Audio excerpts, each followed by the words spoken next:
So our 50 bombers were attacked by over 200 fighter planes. Every single mission that we go in, we had no fighter escort, no nothing.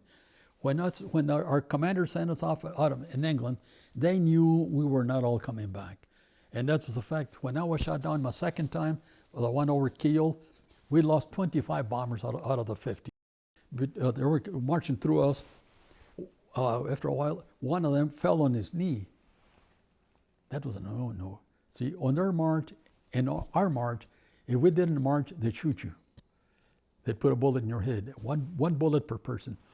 And so this guy fell on his knee, and then when he looked at us, and when I got up, I saw they put a bullet in the guy's head right in front of us. Hey everyone, this is Rishi Sharma with Remember World War II. I have one of the biggest honors of my life right now happening. I am in the presence of greatness. This man is named Walter Ram. He is how old? 101 years old. Years young.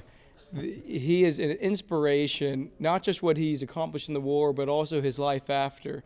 Mr. Ram is a World War II veteran who flew in a B-17 just like the one behind us. He flew 6 combat missions, was shot down twice, and you were a prisoner of war. For 2 years. And where was the main camp? The main camp was in Stalag 17B by Krems, Austria. Wow. And if you could tell the audience, sir, how much did you weigh originally and after you were liberated? One of our sufferings in Germany was starvation. When I was captured, I weighed 162 pounds. When I was liberated, I weighed 97 pounds. That's incredible. I had the privilege of interviewing him for almost 7 hours the other day. He has some of the most incredible stories I've ever heard, and we really, really are excited to share his story with you all. And I wanted to do this intro because we are currently at the 390th Memorial Museum in Arizona. And Mr. Ram, talk a little bit about this museum and what it means to you, please. This museum is, even though I was not part of the 390th, but this museum is very much the same thing as my group was. The museum is a very, very important part. It shows a lot of people a lot of things about airplanes that they don't know. The 390th is a beautiful hangar with an intact B-17G model. I've been coming here for nearly 4 years, and I come here every Monday, rain or shine, every Monday. And why do you come here, sir? Why not just hang out in a big chair at home and relax, watch TV? Why do you make a point to come here? I want people to know the things that can happen to them in war, the way it happened to me. Like I never dreamed, when I was in the military, I never dreamed that I would be a prisoner of war, but it came. And that can happen to anyone else that might come. So if they know something about what can happen in a prison camp, they can be better prepared to stand it out. I would encourage anyone and everyone, whether you're watching this in the U.S. or abroad, to come to this museum, the 390th Memorial Museum. The staff will bend over backwards. They're the friendliest people I've ever met, and you will actually get to meet a World War II hero. And you've written a book, Mr. Ram, is that right? That is correct, yes. Could you mention the name of the book and where people can get it, please? The name of the book is Hell No Gale. Hell is one L, not two L's, which is the name of our plane. All combat planes had names written by their crews. People can get this book through Amazon. Just call Amazon and say my name, Walter Ram, or here at the 390th Memorial Museum here in Tucson. They can come out here, and if they should happen to be here on a Monday, I can endorse it for them. I would love if we could make a point to get hundreds of people to come to this museum, waiting in line to meet this hero and to get his signature. And what would you think about that, if hundreds of people came just to meet you? I would be so happy that I might even come here a second time a week. And we are going to make a point. My goal, guys, is to get this to be a bestseller. You know, there's a lot of books out there that are not worth even picking up. This is not one of them. This is one of the best books I've ever come across. And to actually get to meet the man and hear his stories, please do buy this book. I thank you. Thank you. Thank you. What we did in World War II was something we had to do. We were fighting for our country because our country was attacked by the enemy. And of course, we responded. And even though through great loss of life and whatever else, we beat the enemy. We're still remain the best country in the world, bar none. Amen. Yeah. And that's because of people like you. Literally, I mean, you guys saved the world. I'm always amazed why they have these superhero movies when, you guys are the real life superheroes and you don't even need to wear a cape or your underwear or any of that silly stuff. But here's to another 101 years, right? Mm-hmm. Right, yes, sir.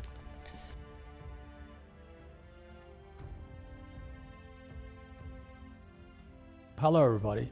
My name is Walter Ram. I was born in Nogales, Arizona, 138 Alameda Street, a home that my father built. It is such an honor to meet you, Mr. Ram. Could you tell us, when were you born? I was born December 20th, 1923. So that makes you how old right now? I'm 101 years old. That is incredible. What's it like to be 101? Well, I'm just lucky God gave me that kind of life. But even better than that, I appreciate the fact that He let me keep my brain at this, my memories and all that. Absolutely. The first thing I was thinking when I first spoke to you over the phone is, wow, this man's 101 and he's probably going to outlive me. Just because the way you talk, your mental clarity, people like you stick around for a while, which is, thank God. I'll take every day that they give me. Especially when you really could have been so easily killed in your 20s. I grew up in Nogales until I was 16 years of age, and that's when I left Nogales because that's when I went into the military. I quit high school and at the beginning of the 10th grade, and that's when I joined Company EA. So before we get into that, can you tell us about your family, your parents, what their occupations are, your siblings, how many of you guys? Well, I'll go back a little farther than that. My great-grandparents on my mother's side came from Spain in one of those old wooden ships through South America. They came to California when California was part of Spain yet, and then they were there. That's where they got married. That's where they my uncles and aunts and everybody. My grandmother had 18 kids. My mother was the last one of the 18, and so my great-grandfather came from a cattle country in Spain, and so when he came to California, he had a ranch over by Ventura, California. Some of his sons are buried by the Ventura area, and from there he bought a big spread in Mexico, just east of Hermosillo. And he had a big cattle ranch until Pancho Villa came along. Pancho Villa came and he was a very bad guy, Pancho Villa. He had a large troop following him, but he didn't have any way of feeding them or whatnot. And so what he used to do when he took a town, he'd let his men scavenge the whole town, and that means including taking women and stuff like that there, and that's the way he was. So when he was coming up in that area into the Hermosillo area, my grandfather sent most of his family, well, the women part of it, to Nogales, Arizona, and that's where my mother met my father, and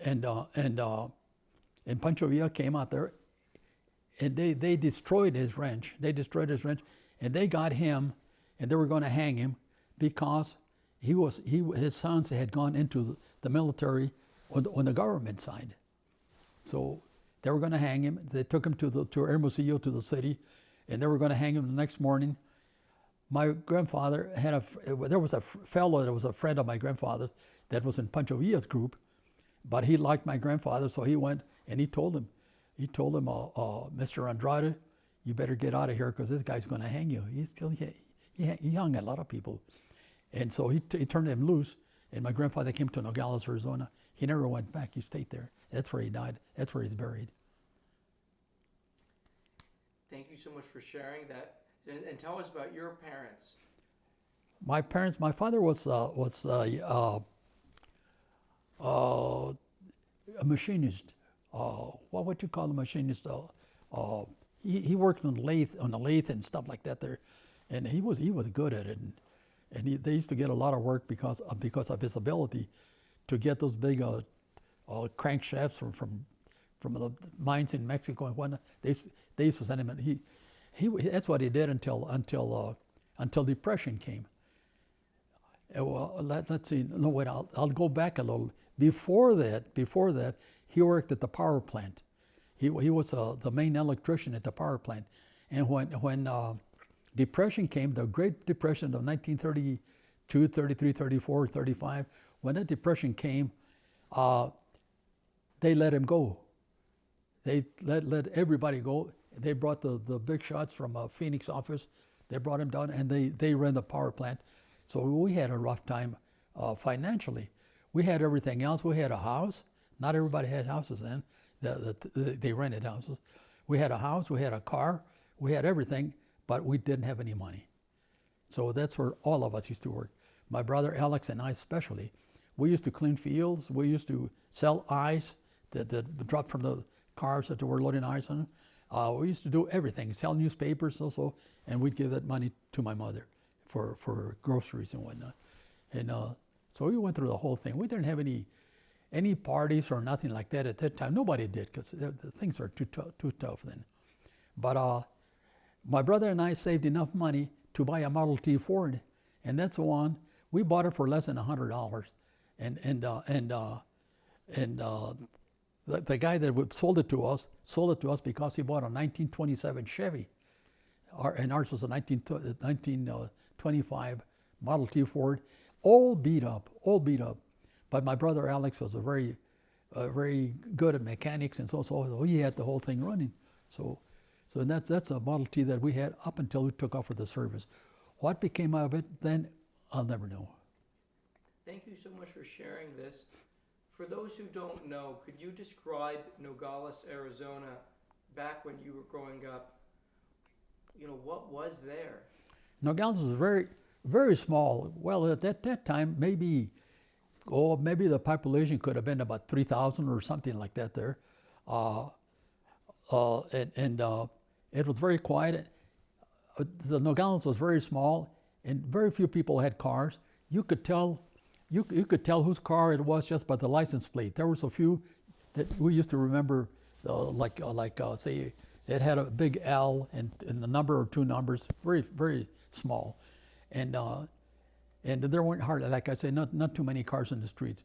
And we had a highway patrolman that he owned his own car, that he patrolled all of Santa Cruz County, from Sonoita up to halfway station down here. And he painted his car red, and he had a spotlight, none of those fancy deals up on top. And his name was Michelena. He was a real nice guy. And he used to see me drive my Model T in town when I was, like I say, when I was 12 years old. And I see him coming, I would wave to him, and reluctantly he would wave back also. But knowing that I was not a troublemaker or giving anybody any trouble, he never stopped me. And so, as a matter of fact, one of the last times I saw him, when I joined, not when I joined, when I turned 16, I went and got my driver's license. And I gave him my 50 cents, and he himself, he didn't have a secretary. He typed my little license plate. That's the last time I saw him. But Nogales is a very quiet town.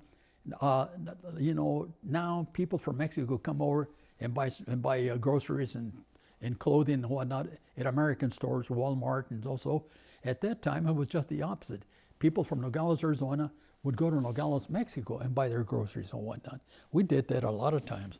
And that changed. I think the war changed a lot of those things. That changed killed a lot of the small mom and pop's grocery stores and whatnots.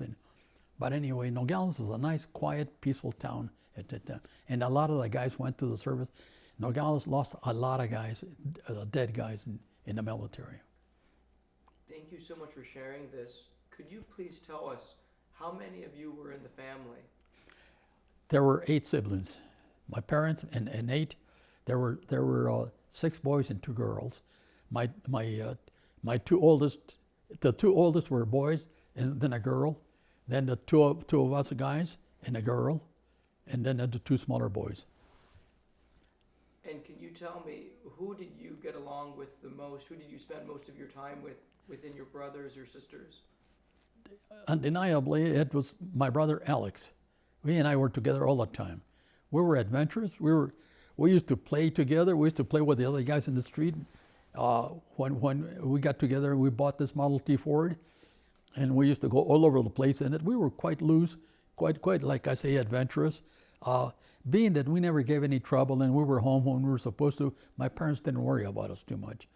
And the only thing that I didn't like was the fact my brother joined the military, and he joined the military about maybe 4 or 5 months before I did, and I was trying to figure out how can I go with him, and that's when I went to the recruiter, and I told him that I wanted to join. That I was 18 years of age when I was 16 actually, but there were no computers at the time, so there was no way to check.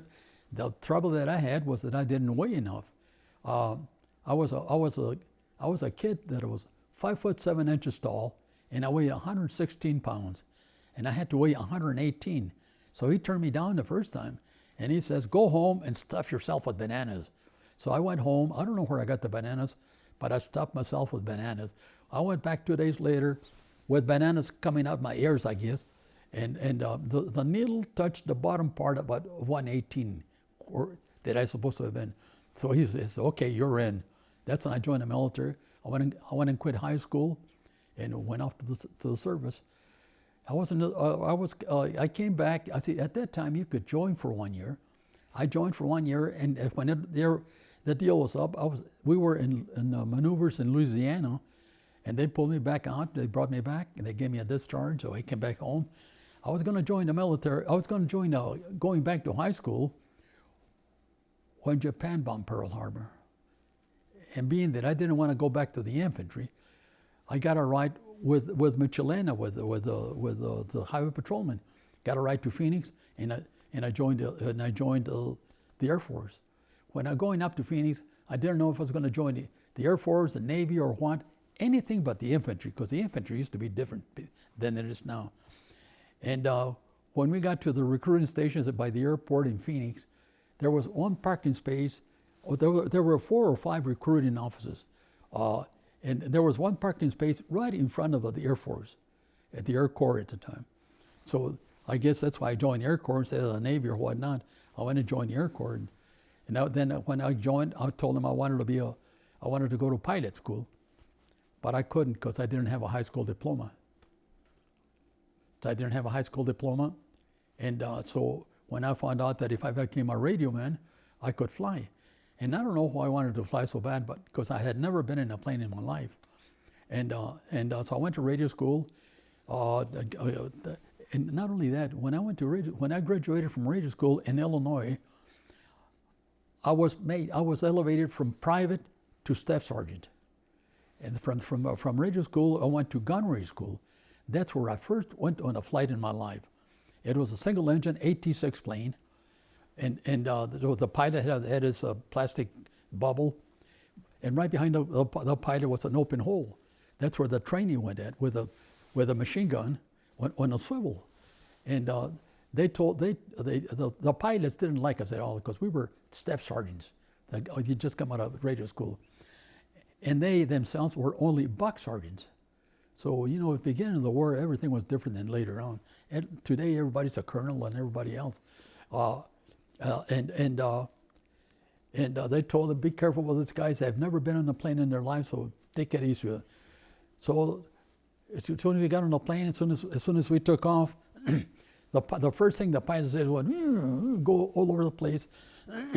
It swivels and curves and everything else. And they succeeded in scaring us. They scared the hell out of us.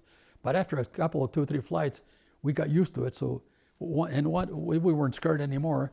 And once we were not scared anymore, they stopped doing it. And then what we would do up there, you go up, and there would be another 86 pulling a sleeve, and you shot from up one plane, from our plane, I would shoot from my plane to the sleeve. And that's when it showed us, of course, that you shoot way ahead of where the sleeve is going in. That's what we did in combat. When there was a fighter plane, you were shooting at a fighter plane, you didn't shoot directly at the fighter plane. You shot at a distance ahead of the fighter plane, and they both would meet, the bullet in the fighter plane. We shot a lot of fighter planes down. They shot a lot of us down too. You're doing great. So just a couple things I want to cover before we move forward, Okay. if that's okay. When you were growing up in Nogales, before you went into the military, before the war broke out, what was your dream? What were you hoping to do with your life? Well, at that time, life was a lot different than it is today. There was no technology at that time, so I don't know, just get my high school diploma and get a job, I guess, was my, and Nogales didn't offer much, actually, so. And before you went into the military, what was the furthest you had traveled outside of Nogales, sir? It could have been Los Angeles, but I think it was Phoenix. At that time, people didn't travel. What would you and your buddies, I know you did a lot of jobs growing up to help your family, but what would you and your buddies do, for fun growing up there? Well, we didn't have the toys that everybody has today. So we improvised a lot to make our own toys and whatnot. But one thing that I remember now that I was forgetting, when I was, I guess, 15 years of age, I got a job at a grocery store, and I used to go out there after school and on Saturdays, and I used to clean up the place and do whatever I could. On Saturdays, the boss would come in at about 9 o'clock, and he had a 4-door sedan. He would come in, they would take the back seat out, and they would put groceries inside to be delivered, and I was a driver. No license, no nothing. and I used to go all over town delivering groceries and whatnot, and I never got caught. Actually, if the highway patrolman saw me, he knew that I knew how to drive anyway. Thank you for sharing that. And you mentioned the story of joining the military because you wanted to go where Alex was. Yes. What unit did you become a part of? That's when I joined Company A, 158th Infantry, 45th Division. And we went from Nogales to Fort Sill, Oklahoma, Lawton, Oklahoma.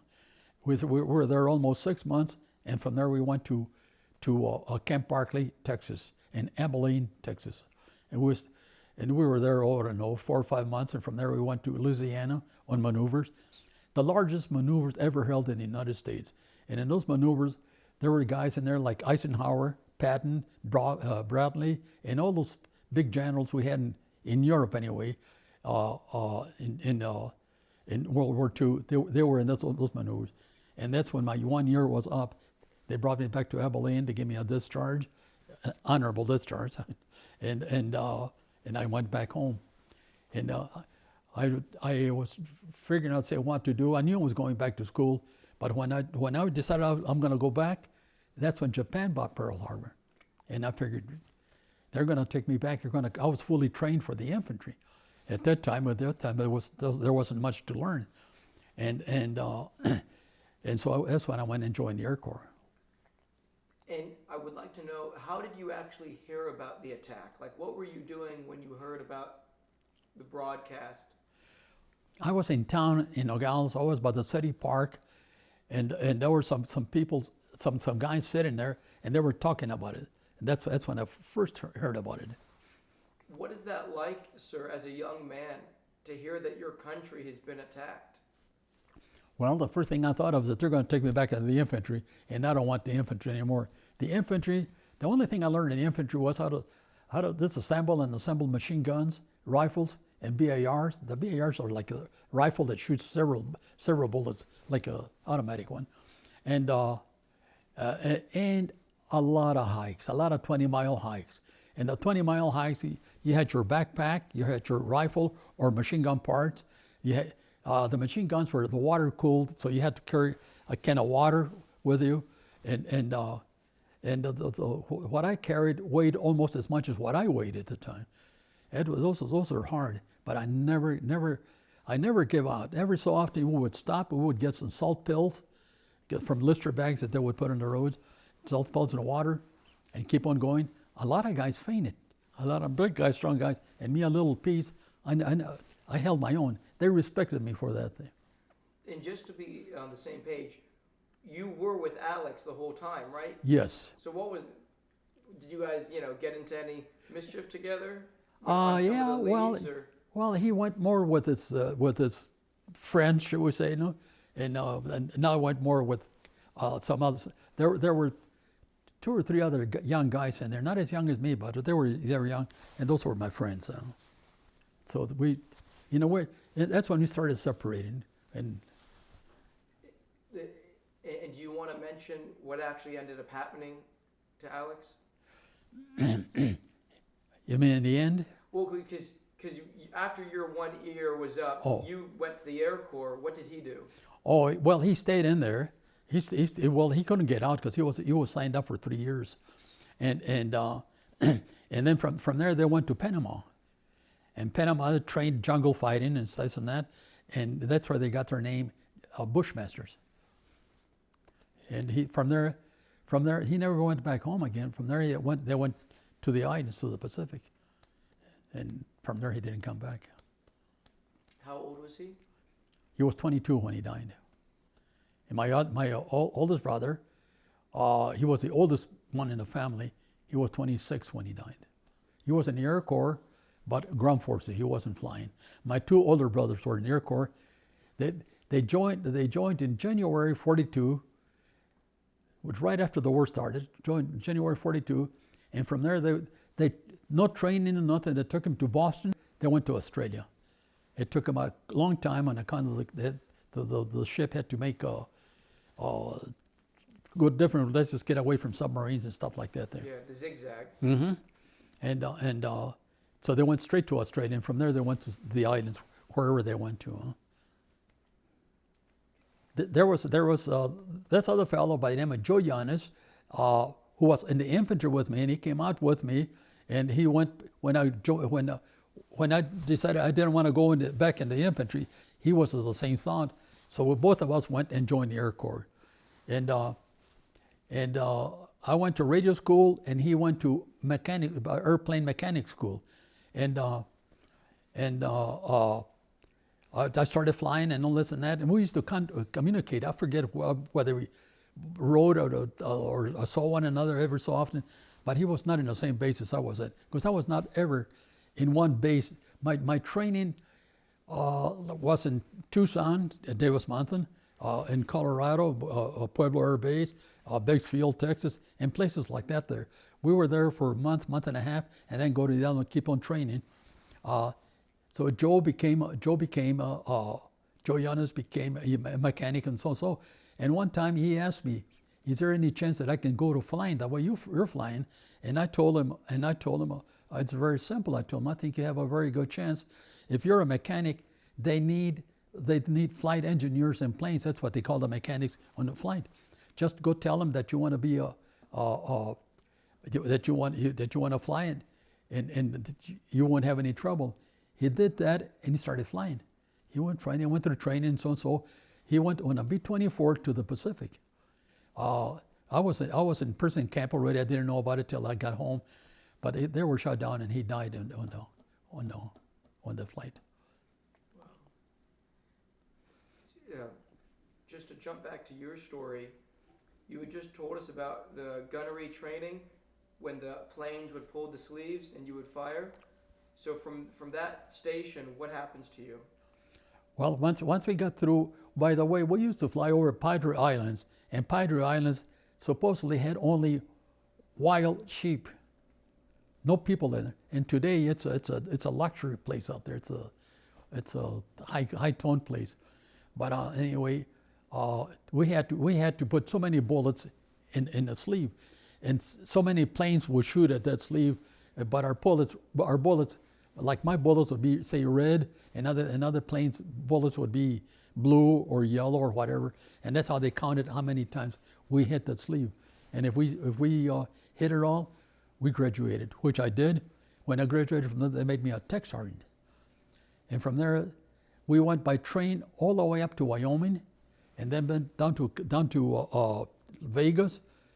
I was in Vegas there in 1942 before it became a great big place, but it was a gambling place. And from there we came, half of us were sent to Tucson, and the other half were sent to Spokane, Washington. So I came to Tucson, which was good for me because I was close to home. And from there it kept on going, training. I trained, by the way, I trained in B-24s, and trained in Tucson, and from Tucson went to Colorado. In Colorado, they formed our regular crew. So we had a regular crew in our plane, and we were practicing. So, and our pilot one day wanted to fly under the Royal Gorge Bridge. And you know, if you know about that one, that's a narrow bridge. It's about 1,200 feet wide actually, and it's deep for the Arkansas River down below. When you see the river from on top, the river looks about so wide, say, you know? And he wanted to fly in the B-24 under the bridge, go out the other side. But before he did it, he asked each one's permission. Co-pilot, Roger; bombardier, Roger; navigator, Roger; radio man, Roger, and so and so. When he got to the tail gunner, the tail gunner said, "No, sir." And he was the only smart one in there. I don't think we would have made it. The plane wasn't strong enough and too heavy and too slow by the time we got to the bottom to try to gun it up, and we would not have made it, I don't think. So anyway, I was in that crew ready to go to the Pacific when they pulled me out. Put me on another plane, sent me to Texas, and put me as a radio man on a B-17 instead of the B-24. The B-17 and the B-24 had the same radio equipment, same transmitters, same receivers, the whole thing was the same. So I was qualified for both planes. And that's when I got into my crew. We were all ready to go, except that the pilot needed more training, because that's when every time he landed, he used to hit 5 or 6 times before he started rolling. The flight engineer and I used to stand right behind him on the landing, and we used to say out loud, "I'll bet you $1 they're going to touch down and hit 5 times." And the other guy would say, "I'll bet you 6 times." And so we'd go out there, we'd go land, okay, give me my $1. They would hear us because we'd say it out loud all the time, you know, but they'd never complain about it. See? And that's the way my pilot is till finally less touchdowns, till once he could make a good landing, we took off. We took off for Kansas. And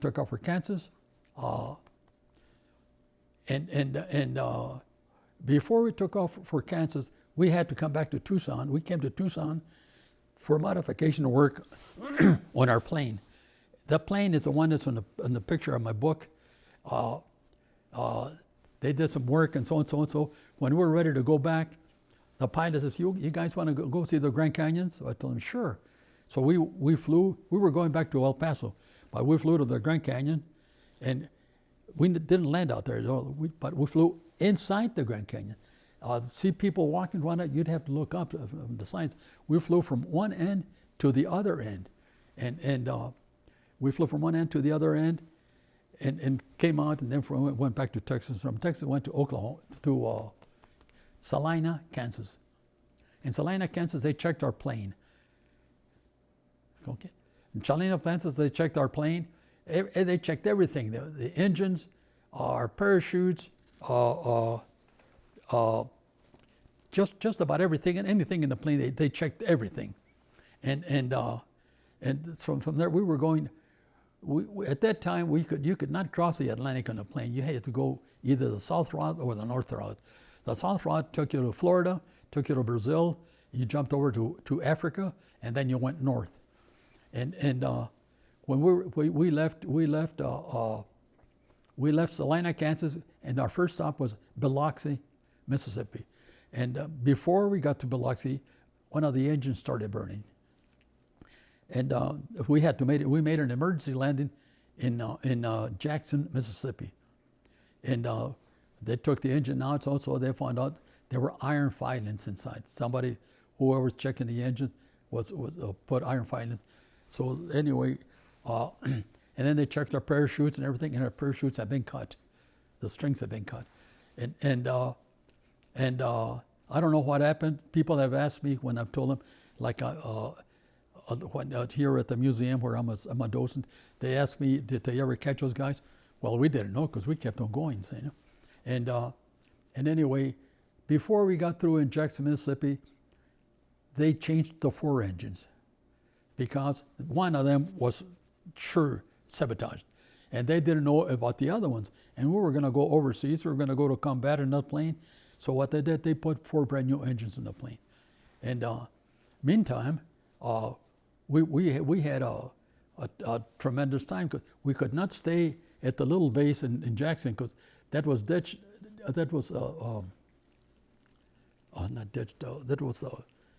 run by Dutch people,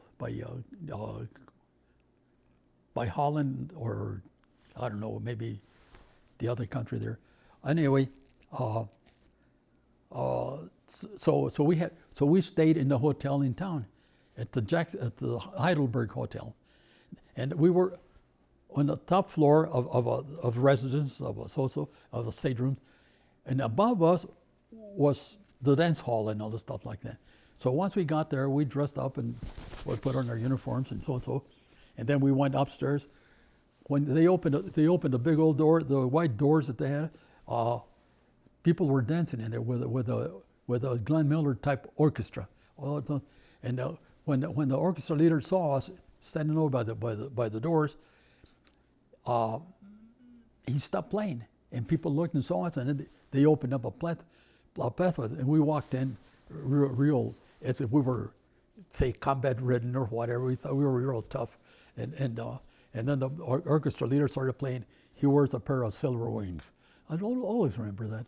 And anyway, and actually, what we were looking for the bar, and so anyway, we stayed there in Jackson, Mississippi, doing things like that. They were doing nothing for 3 months, from January till April. And April is when our plane was ready. They changed our orders. Instead of going down south, we had to go north. So from there we went over to. We stopped over in Indiana. We stopped there because my pilot lived there. So anyway, and then from there we went to Maine. We were supposed to land. We were supposed to land in Presque Isle, but we couldn't on account of the weather. So we came back and landed in Bangor, Maine. And in Bangor, we stayed there a couple of 2 or 3 days, and then from there we went to Goose Bay, Labrador, and from Goose Bay, Labrador we went over Greenland, we went over to Iceland, and we almost ended up in Iceland because we couldn't find Iceland, and we were running out of fuel in the Atlantic in winter times, and our navigator panicked, and he couldn't get anything out of him. So through my radio, that's the first time I was given the acid test on my radio. My pilot called me and says, "Ram, call Iceland and get us a course." And through my radio, through my Morse code, I called and I gave QDM. We had a set of Q signals. Each one of them meant something else. The QDM meant, "Give me a course to your station." So I called them. When they answered me, I gave them QDM and held my key down so they could track us. And they gave us a course. We went back to it. When we landed in Iceland, we were almost out of fuel. And anyway, we stayed there a few days, 2 or 3 days, I don't know. And from there we went down, landed in some spot in Scotland. And from Scotland we went to our base in England, Bassingbourn. And in Bassingbourn, we joined the 91st Bomb Group. And from there, that's where I started flying. Matter of fact, my pilot and I they gave us another crew for my plane, except the pilot went as co-pilot with a, shall we call it, a veteran, a guy that had been in combat already. and I went as a radio man. So we went and we bombed Orly Field. Orly Field, and the reason for that was that's where the Germans were. That's what the base the Germans were using to send all their fighter planes and their bomber planes to England, and bombing the city and whatnot. That's why we went and bombed. But going in there was like bombing a beehive nest or whatnot, because everybody came out, all their planes came out. They attacked us from all directions. That was my first introduction to German fighter planes, and but we made it. We made quite a few holes in our plane, but we made it. I remember because when we were coming back, when I saw the White Cliffs of Dover, I felt real good. Boy, we're almost home now, so, you know. And my pilot and I gained a mission on the rest of the crew. Now, on our next mission, our plane wasn't flying because the ground crews hadn't completely finished repairing it. And another crew had their radio man had been killed on a mission before. They didn't have a radio man. So their pilot asked me if I'd go with them because he knew we were not flying. And I told him, well, I'll go. I need permission from my pilot. My pilot was my immediate commander. And anyway, my pilot did not want me to go because he knew that coming back was maybe a 50-50 chance. So anyway, he said, Ryan, you don't have to go. You don't have to go. I went. I wasn't afraid of anything. See? And so we went to Flensburg, which is right. It's a city. Well, we were bombing submarine installations, and Flensburg is right on the border of Denmark. So we were way the heck out there, and we came back. Quite a battle or whatnot, but we came back okay. That's where I gained another mission on everybody. So when we crashed on my third mission, the pilots was the second mission, and the rest of the crew was their first mission. And that's when we bombed Emden, Germany. That's my third mission. We were bombing mainly submarine pens because we couldn't go deep in Germany. Number one. Number two, their submarines were knocking the heck out of our ships in the Atlantic out there. So we had to do whatever damage we could, because the concrete cover for those submarine pens was almost as high as the ceiling out here. So the bombs wouldn't penetrate it. But if you hit it in the right spot or whatever, and so many bombs dropping, we did a lot of damage. That's what we were bombing. My only mission like that was not a submarine installation was the one at Orly Field, the first one. All the rest of them were submarines. You're doing great. Well, yeah. When they gave me the course from Iceland, we made a 90-degree turn. We were really underpassing Iceland. We were going towards Norway. Of course, we wouldn't have made it that far. We ran out of fuel, but we were way off. Our pilot couldn't. Every time we saw a cloud or whatnot, or he'd say, there it is. But you get there, it's a cloud. There was nothing there. And when you went to Scotland, you landed in Stornoway. Oh, that's right. When from Iceland, when I kind of refueled, from Iceland, the first land we had there was an island on the north part of Scotland, Stornoway.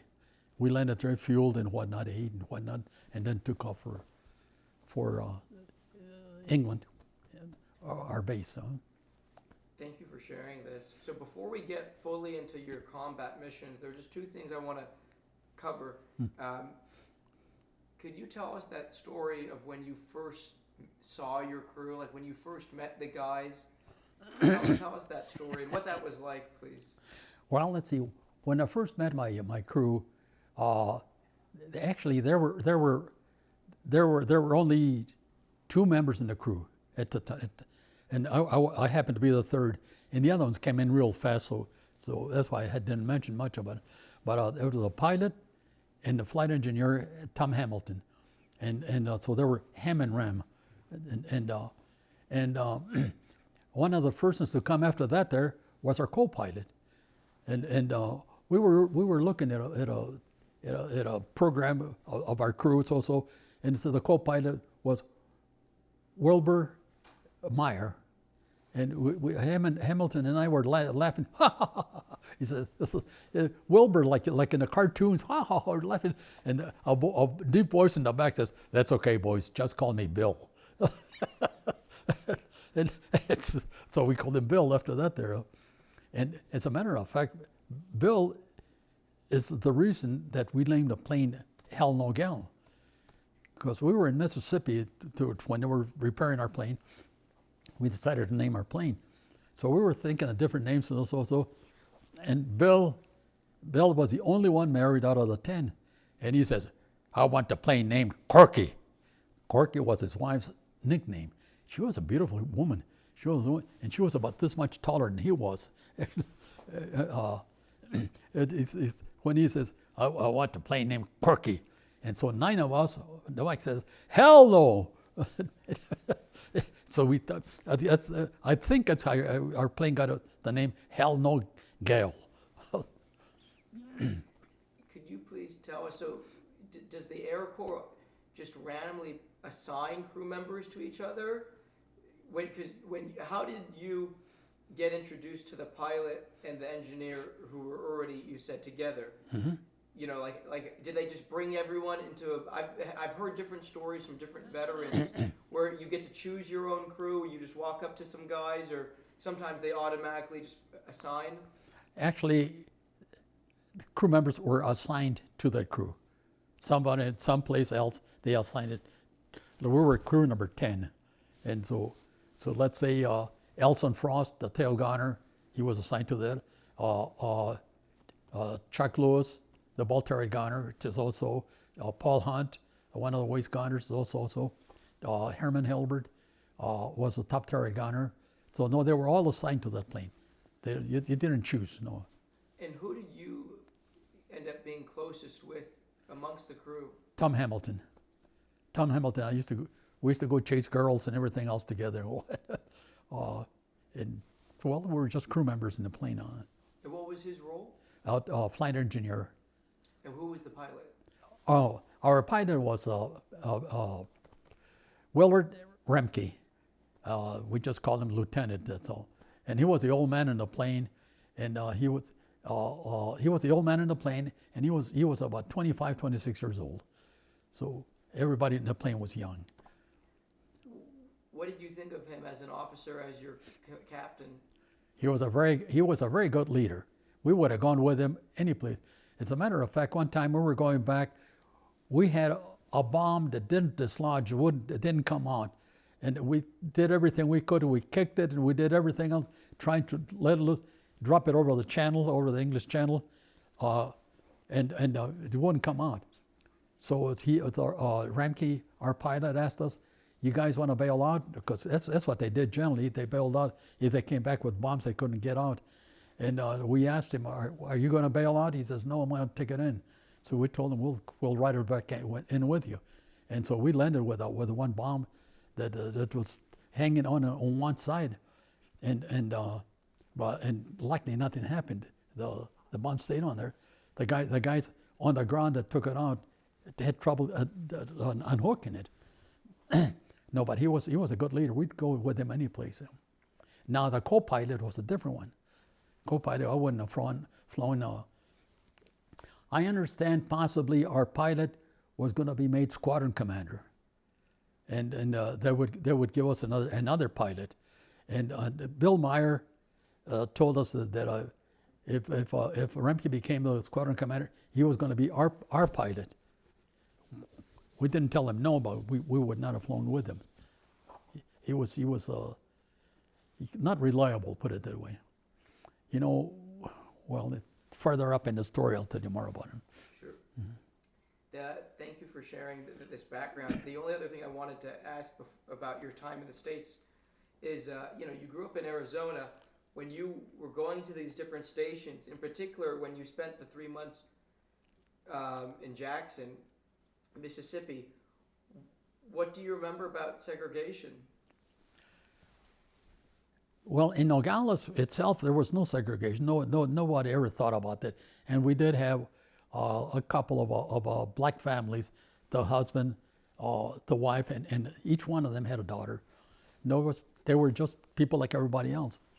I remember in school, the radio school was in Belleville, Illinois, 30 miles east of St. Louis, and weekends we used to go to St. Louis, baseball games and all this stuff like that, and that's where I first started noticing the segregation.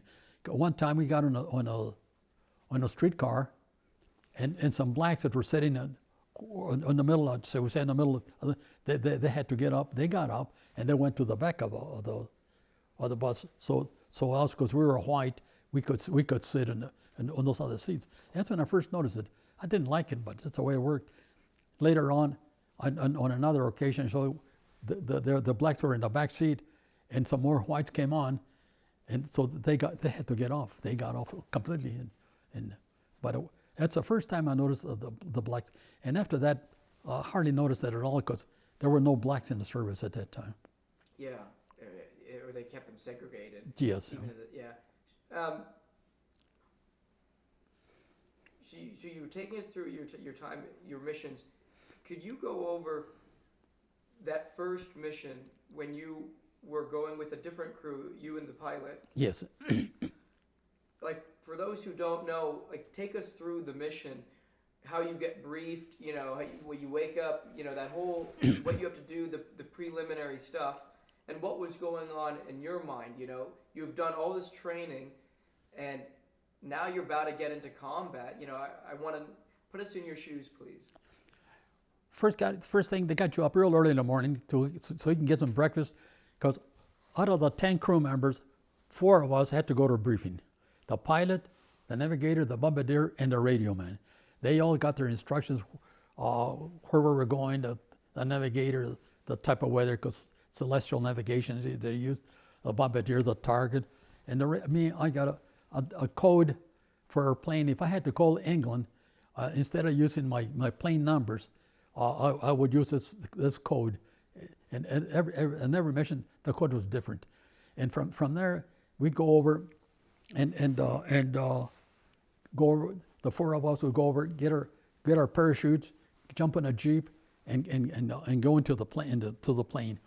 When I got to the plane, this new pilot that's going to be our new pilot for this one mission, it was a big guy, and sort of pockmarked out. He looked real tough, and he came over to me and he says, "Radio man" or something like that.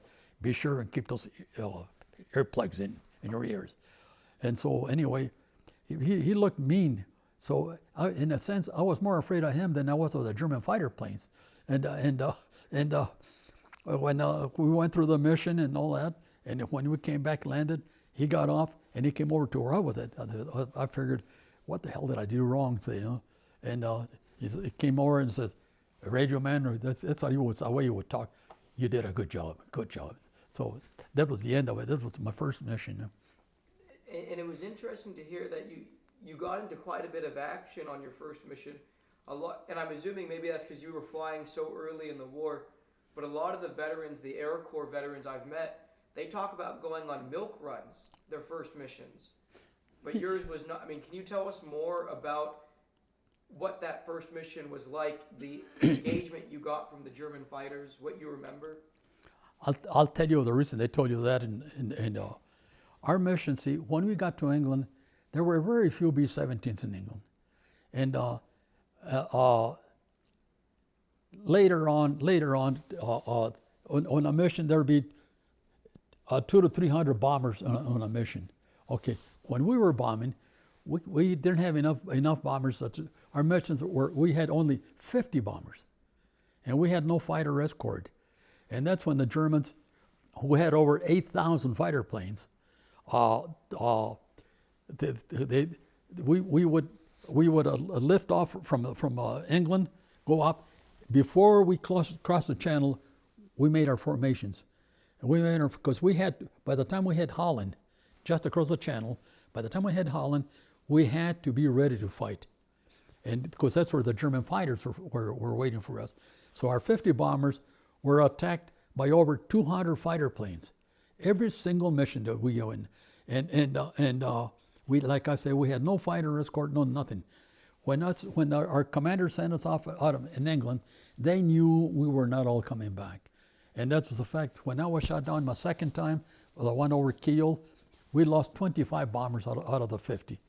Yeah, so that was the biggest loss at that time, because later on there would be bigger losses, and like I say, there was no milk runs at that time. There was just, I guess, if you want to call it the easiest one, the easiest was possibly the one, my first mission over Orlyfield, because all the rest of them, everywhere there were planes coming all around you. So and we knocked down a lot of German fighter planes. When I was flying, the ratio was 7-1. Every bomber went down, lost seven German fighters lost. And later on, when they started building, our bombing groups started getting bigger, they were shooting more fighter planes than we did, and so it got to the point to where there were very few German fighters that would go up there. So a lot of missions would go up there, and we have a guy in town someplace that was one of those squadrons. He put in 35 missions. We had to put in 25 missions, and in our squadron, in our group, and all that, no one finished. The average that we were flying at the time were 6 missions. If you were over 6 missions, you were on borrowed time. And like I say, the other guys, there very few fighter planes would attack him, so a lot of them came out there with shooting very few bullets or planes or whatever, and Germany, when D-Day came along, it was about a year later. When D-Day came, because we were flying, we were the only ones fighting Germany, the 8th Air Force out of England. When D-Day came along, the landings and everything were successful, and it's very possible that they were successful because Germany did not have an Air Force. If they had had an Air Force, they would have erased all our landing troops out there. So that's a milk run. I like to have been on those milk runs, and they advanced the missions instead of 25 to 35, and instead of having 10 crew members, they cut out one gunner off, so they had 9 crew members. That's where the milk missions come. It's interesting because, I mean, you've just laid down so much knowledge, which what you're saying is all very accurate. But it seems like there were really 2 different air wars. One was like before D-Day, and not even just before D-Day, but probably 1942, 1943, when you guys were really the German fighters were a real threat. Mm-hmm. And then the air war after the fighters were not a threat, it was mostly the flak that was shooting down bombers. Excuse me. When you, that first mission, when you attacked Orly Field, which is actually where there's an airport there now. Mm-hmm. I've been there. What do you remember about that when they attacked? From what you could see from your compartment, can you describe what you witnessed that first mission? Well, yeah, all you could see was just planes coming from every which direction, It's like bombing a beehive. We were bombing their nest, actually. See, so no, we had a lot of fighters. That's all I remembered. That there were a lot of fighters, but every mission we had a lot of fighters in everyone. In your role, can you talk about, besides being a radio man, what else were you doing? Well, on combat, you forgot about the radio. There was nothing to do with it. You were a machine gun. It's just going. I was going to tell you something else. Anyway, it'll come back. It'll come to me. But so, do you remember on that first mission? Did you get a chance to get a bead on any of the planes? Well, I've been asked quite a few times if I shot any planes down, and like I tell them, I don't know. I really don't know, because see, we had 50 bombers, and we had 11 guns per bomber. So when you multiply 11 times 50, how many bullets are flying out there? So you're shooting the same planes. You don't know, and their planes, they came to about 400 yards from us, and so it's hard to tell if you hit them. We think we did, but did we? We don't really know. Some guys will say, "Oh, I shot a plane down." That's all. Maybe he did. Maybe he didn't. See, no? So it's hard to tell. Do you remember, sir, on that first mission, seeing some of the other bombers going down? Not on my first mission, but on the other missions, yes, we saw plenty of them going down. And whenever they went down, we had an obligation to count if parachutes came out of the planes, to count how many parachutes. Aside from the briefing, when we came back from the mission, we went through, let's say, an interrogation. And in the interrogation, the question came out, did you see any, like say, I saw Bill Jones's plane go down, and I saw 5 parachutes go out, or so 3 parachutes, or none came out. When we went down, for some reason or another, when we went down, 4 of us came out by parachute. And it was reported that no parachutes were seen coming out. So they reported us all dead at the beginning. You know. So did your family get a telegram saying that you had been killed? No. They got a telegram saying that I went on a mission and that they didn't come back. That they would give them any news later on as they received it. And now, when we went down, well, let's see, shall we jump up to? No, sorry, I want to finish chronologically because you're doing so great. Could you tell us, sir, if you don't mind, you went over the first mission, you come back. That second mission when you volunteered, is there anything notable that you can mention about what actually happened on the mission? Let's see. We went over a lot of water, and when you got to the peninsula, they were all waiting for us out there. And see, and you talked about flak. See, when you went to hit our target, the bombardier, there was an area around the target that was loaded with flak, and no fighter planes. Their fighter planes wouldn't dare go in there with all that flak, and the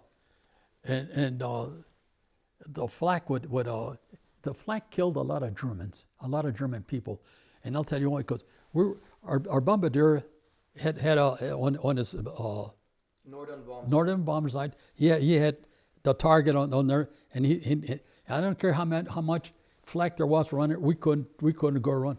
We had to go straight, regardless of whether flak or no flak, and so once we started dropping the bombs, if flak hit relatively close to you, the concussion would throw your plane up. Do you know? And the bombs, instead of going straight down, they would go to another direction. And all those shipyards, all those submarine installations are connected to the cities. And so we had a lot of cities like that. We saw it when Walter and I went to Europe. We saw one place where we had wiped out a good part of I forget what city the main was talking about. Was it Kiel? And including one big church that happened to be in the way. This is a very interesting concept that I've never considered. You're saying that you guys were going for military targets, but because of the concussion from the flak, it threw you guys off of target, and you ended up hitting non-military targets sometimes. Mm-hmm. But it's really because of the Germans firing at you. Right. That's an interest. Yeah. Yeah, and that's aside from, we had a lot of lousy bombardiers, so they missed. So, how was your bombardier? 50-50. I think it's hard to tell which one was good, but we missed a lot. The whole 50 planes missed a lot, so like any other mission. Could you please tell me, sir, what was it like being back at the base in between missions, like mentally? I mean, you see planes going down, you know that you could get killed, but you're safe. You're in England. But just a few minutes over that channel. Well, after a mission, we got 3 days off. And 3 days off, we'd get on a train and go to London, go to Piccadilly Circus, go to our what do you call the bars? To our pub, the George and Dragon pub. And there we had a waitress, bartenders, I guess you call them, that liked Hamilton and me.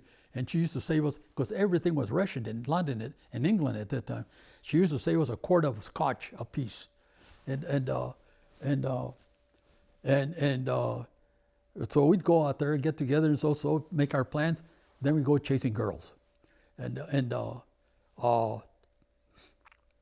American GIs were very popular with the English girls for several things. We laughed more, we had more fun than the English boys, and we had more money in our pockets to buy more things, I guess. So that's what we used to do. We spent 3 days and come back and wait for the next assignment, next mission. I know. I've interviewed. Well, before I tell it, can you mentally though? I mean, so you discussed that you would go. You know, you guys would drink, chase girls, but when you reflect on your time now, I mean, were you scared of going on that next mission? We never were scared for 1 second. I guess that's why they took us so young, that we had no brains actually. No, we should have been scared, but to us made no fun. We knew we had to go on another mission, so we'd go and get on our plane and go out there and shoot, whatnot, and come, if lucky, come back on. When you were talking about how the English girls liked you guys better, I've interviewed British veterans in the UK, and they have a saying, or one of the sayings is, the Americans are overpaid, oversexed, and over here. Right. Yeah. The German. We used to call them limeys, and they hated the word limey, and that's what they used to say, What do you remember, sir, about the destruction in London?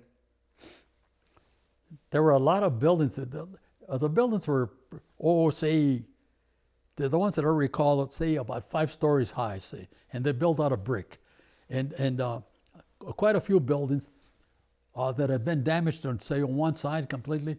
They'd shave it off completely, and they'd lock the door, so of course the people wouldn't fall out. And then they'd clean the whole ground, make a parking lot out of it. There were quite a few buildings like that there. Their taxis used to run. You know, a lot of the streets in London are very narrow and curvy also, and their taxis used to run out there with a yellow light. I don't see how they could see, and they would go faster than a son of a gun, and we'd be sitting in the back seat hanging on, saying, in London, another thing with London was covered with balloons up on top, keep the German fighters from coming and strafing or whatnot. And so that was a normal, no lights at night. Do you, when you were in London, were there any times you were there when any of the rockets or the bombings occurred? Not when the V1s, no. We were there when the German fighter planes, because we used to be in the bar at the pub, and the sirens would go on, and people would run and get into the tube close by. But Ham and I would stay there because we were just as safe there. We were safer there than we were up in the mission. So why go into the tubes? So during the air raids, you didn't go into the... Never went into the tubes. And so, I mean, did you have any close calls? Did any of the bombs land near? No. At the factory in Coventry, I don't know what they built, but it was a what do you call the fancy car? Rolls-Royce originally, but they were manufacturing war materials, or whether they were building planes or whatever, I don't know. But the factory had been bombed, and there was nothing left of the building. But the factory was, the machines were still there, everything was there, and all covered with a tent, like a circus tent, a long tent, and a very heavy canvas There was, and everything else around side was demolished. So that was the only thing Well, they found the Germans bombed the factory, and everything. They probably missed a lot too the way we did, and took off all the buildings close by there. Yeah, the factory was that's where they built Rolls-Royce automobiles. I know a lot of the veterans have mentioned seeing Coventry. People were stationed in the UK. I remember the town or city of Coventry, and it had been heavily bombed by the German fighters, German planes, and the building of the factory itself, the factory was built Rolls-Royce engines, and those engines are very, very important. Those engines are the ones that made the P-51 famous. When England put English motors in those planes that we gave them. But anyway, the town itself was completely bombed. It been bombed heavily, but the factory was still going. But instead of having solid buildings, they had complete canvases over like a train-like length of canvases, a very, very thick material, very, very thick, heavy material. When you talk about the city being bombed, can you describe what that looks like? Well, a lot of buildings were torn down and just cleaned up, and a lot of, there was no reconstruction at the time. The buildings were just left, like I say, cleaned up. If a part of a building could be saved, they would just shave off part of the building, lock the doors to those what used to be rooms, and the rest of it in large lots. They made parking lots out of them. What did you think of the British attitude when you guys were there? They were in pretty dire straits. Did they feel like, when you interacted with the British people, did they seem like they might end up surrendering, or were they full on? No, on the contrary. I've always admired the British people for really, really going to work and defending themselves, and they never complained for anything being short. Like in the States, we complained we, the people here, complained about shortage of gasoline or tires and stuff like that. Out there, I never heard of one of them complain about anything, and they were short of everything. I went to a restaurant one time when I first got there, saw in the menu out there the steak, so that's what I wanted. I ordered. What I got was a hamburger. Hamburger. That was their steak. So then, and things like that. Then they never complained about anything, and see, we were supplying England with a lot of things by shipping it over, and those ships were being sunk by German submarines, so they were short a lot of things. Thank you so much for sharing that with us. So, if you could take us through from the very beginning your memories of mission number 3, and if you could mention, that number. On my mission number 3, we went to a briefing and went through everything together again, and our target that day was submarine installations right next to the city of Emden, Germany. And Emden, Germany is in the north coast, right on by the North Sea. We took off and went on a mission. Everything was normal, with our fighting all the way to the target. And finally, when we got to the target, of course, the German fighters would leave us because that's where the flak would take over. And we went in and did our bombing. Whether we hit our target or not, I can't say that really.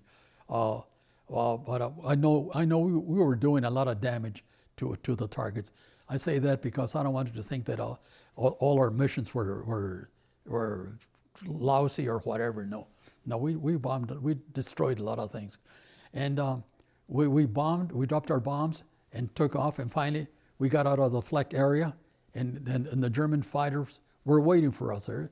And this fighting started all over again. And apparently, a 20 millimeter shell hit one of the engines in our plane. And we kept on going with the rest of the group, and we're going out north, not towards England. We're going north, out over the water, over the North Sea, to get away from fighters if at all possible, and before too long, the engine with the vent head started burning, and so we were going in 3 engines, and before too long, with 3 engines, we could not keep up with our formation. And the rules were, if you can't keep up with a formation, you're on your own. And that was whatever cold it was, or whatever, that's the way it was. So before too long, we were by ourselves. Our groups had left us. And your protection is being together with a big group.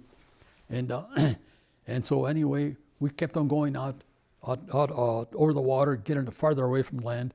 And the pilot asked the navigator for a course. Navigator panicked. He couldn't give him a course. He would say 300. No, John, you're wrong. John Gary. I say his name now because he's dead now. And then give us another course, another reading wrong. And so there we were by ourselves, which was very, very dangerous. Our plane was burning. We were lost. We were in terrible shape. And the pilot did something he didn't want to do. Nobody wanted that. He called me and asked me to call England and get us a course. And by calling England, the Germans could pick it up, pick up my signal. And if they pick up my signal, they didn't need a whole bunch of planes. Just say just a few planes, and they can erase itself real fast. And so I had no choice except to call England. So I called England. They answered real fast. Luckily that I communicated, because our radio equipment at that time was, you had to do a lot of things that today they come automatically, say, like turning a switch today. So at that time, to get England, I had to get a certain course. To get a certain course, I had to get a coil, and pull out the coil that was in there, and get this coil that matched the frequencies, and put it in, and then tune it up. We had a frequency meter, but we didn't use it for speed. We used our ears to what, and so in hoping it would that you would make the connection real fast, and that's what happened. I didn't use a freak meter, but I made a connection real fast. I got the connection, and I sent a QDM again, like I said, like in Iceland, and before too long, they called me back and gave me a course. I gave it to the pilot, and he corrected our speed. Apparently, we were heading up towards Scotland, and England lies in an angle like this here, and this is where we wanted to go. This is where the land was at, but we were going up this way. We would not have made it this way. We would have fallen in the ocean, because to the course that they gave us, was the closest spot. If you can see a map of England, on the bottom, it's got a lump on the bottom side, and that's where we were headed, and that's where we went. When we got there, on the way there was this other B-17 coming. We were coming down, and this other 17 coming towards us, and we had to be very alert, because the Germans would fix up crashed B-17s and try and get him into our groups and knock the heck out of the groups from inside. So we had, but the 2 pilots communicated apparently, and we knew who it was. It was the same plane that I went with when I went up to Flensburg, when they volunteered for the same plane, and we were going to find it. The other plane went in the same route we went, parallel to us, and we were going, and we were all worried about the fire on the engine right next to the fuselage, and what would happen there, the engine would not fall off, shall we say, but it would bend or fall, or go down or whatever. Of course, you couldn't fly that way, and we were going, and that's what happened to them. But we were going below the 2,000 feet. 2,000 feet, you can still bail out and be okay. We were below that. I don't know how far down, but we saw 5 or 6 parachutes go out of that plane, but they were not fully deployed when they hit the water. They all died. the wing on the other plane seemed like it went back and down, and the plane tilted, and real fast through the back door. I guess it's through the back door. 5 or 6 parachutes went out real fast, and of course the plane went down, and the 5 or 6 parachutes that went down, they opened their parachutes, but they weren't fully deployed when they hit the water. They died probably when they hit the water, actually. What was that like for you to witness? Nothing. It's just too bad. There's nothing you could do about it. When we got back, we reported it. Saw so many parachutes go out, but they didn't seem to be enough to save the guys. So can you explain, because you guys were crippled making your way to the UK, when this other plane came in, what could you initially, what could you see what was wrong with their plane? Well, you could see their engine was on fire, and it was right next to the fuselage, and that's ones that are more dangerous when like I say, the wing giving out, and there was nothing they could do. They were probably sweating out their plane like we were sweating ours. Theirs gave out, ours didn't, but of course, when we saw their wing go down, we didn't even got a little worse than us. Ours could fall out because the engine had been on fire from the time we were at the target, almost at the target, and the engine was on fire, and the tire, those big tires in the planes that was anchored under the engine, that burned down to nothing. Also, we had a great big flame and smoke and everything else as we were flying, and we were going, and aside, this is the 3 engines we started out with. On the way, this engine gave out, so we came in on 2 engines, and it kept us up in the air, but we were losing altitude. One thing that saved us was the fact that we started out with such high altitude, 25,000 feet, that even we lost all of that there, it kept us in the air long enough to make England. When we hit England, we were ready to jump in the water as soon as we hit, but we came over land. We had treetop level altitude, and as soon as we had, we were, like I say, treetop level. As soon as we had land, went splash down and hit down. The pictures in the plane, in that book of that plane, and all of us came out with okay. I have some scars on my arms from holding. The safest place in a B-17 when you're going to crash is in the radio compartment, because you use the wall as a bulkhead, and you just stay out there. Now, the rest of the crew came in, except for the pilot and co-pilot. The rest of the crew came in and got themselves up in the radio compartment in that position. Me, I was on my table, because I was contacting England. Every 15, 17 or some minutes or so, I called England and just held my key down so that they could track us. They knew where we were at. In case we went down and it was one place, if we were closer to England, they could come and drop a dinghy with us with food or radio or whatever, and so I kept them notified. So when we were going to crash, there was no room for me. The only thing I could do was I tightened my belt.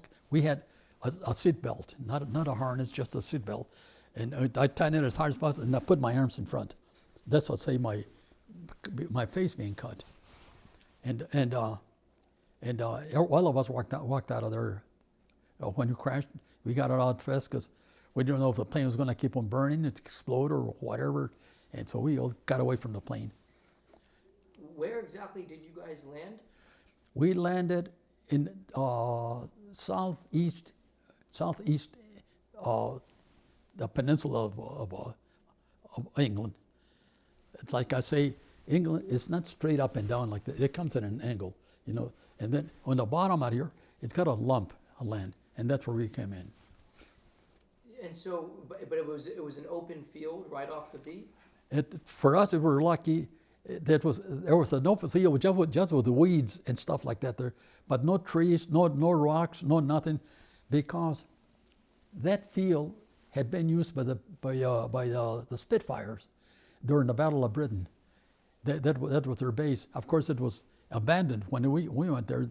So we came in without any problem as far as the terrain now. What did it feel like when the plane hit the ground? Well, you bounce like a son of a, you shake up and down, whatnot, but you hang on, so, you know. And I believe, sir, I might be wrong, but wasn't this the mission when your pilot, he asked you guys whether you wanted to stay with the plane or bail out, and then when you all said stay, you had to throw everything outside? No, Yes. yeah, it was, yes. If you don't, Yes, when we hit 2,000 feet, like I say, you know, and then he asked us if you wanted to bail out, go ahead and bail out, because we thought we were going to land in the water, huh? And you never know what's going to happen when you land down, and he asked us if you wanted to bail out, and we looked down at the water, you see those white caps out there, and he said no. We asked him if he was going to bail out. He said no, he's going to take it in. So we told him we're going in with you. We'll stick it with you. and so then what did you have to do? Oh, and he told us then, throw everything out, anything that has weight on it. Me, I kept it with my radio, with my Colne England. But the other guys, they threw machine guns. They threw out 3 machine guns, the waist guns, and my radio gun. They threw them out because you could dislodge them. They threw anything loose, all our parachutes, all my radio equipment that I wasn't using. Thousands of shells on the floor, and those 50 caliber shells are heavy. They picked up, I don't know how many. They threw everything out. And we kept on going, but we kept on losing altitude. Maybe not as much, who knows? I mean, yeah, I'm sure everything helped. Well, everything helped because we made land down. And so once you guys land, what happens? Well, you know, before too long, being the fact that I had been notifying, they were triangulating us as to where we were at, so within half an hour there was a truck there with British soldiers and an American lieutenant, and an American lieutenant, and the reason it was a British, because we landed not too far from a British base apparently, and the guy. I see. I didn't smoke. I never smoked. But on this particular occasion, the American lieutenant threw us a pack of cigarettes, Chesterfields, and all the guys had smoked everything they had already, and so the first guy tore up the top, and each one of us got 2 cigarettes. Even me, that didn't smoke, and I smoked 2 cigarettes, and that's the first time. And I figured, oh, hell, I was happy because I wanted to smoke. Everybody else smoked, but I didn't. Every time I smoked, my stomach emptied out, and so anyway, nothing happened. So I was very happy until I went to the pub the next time, and I figured the same. But anyway, they picked us up in the truck. They took us to their base close by. They checked us physically real fast, see if we were all okay, so. And we were all dying for a cup of coffee. And fine, after they checked us and all that, they took us to their mess hall. And before too long, they came with a big old tray of whatever. And we thought, there comes our coffee. And they opened it up. It was tea and crumpets, no coffee. so we never got coffee.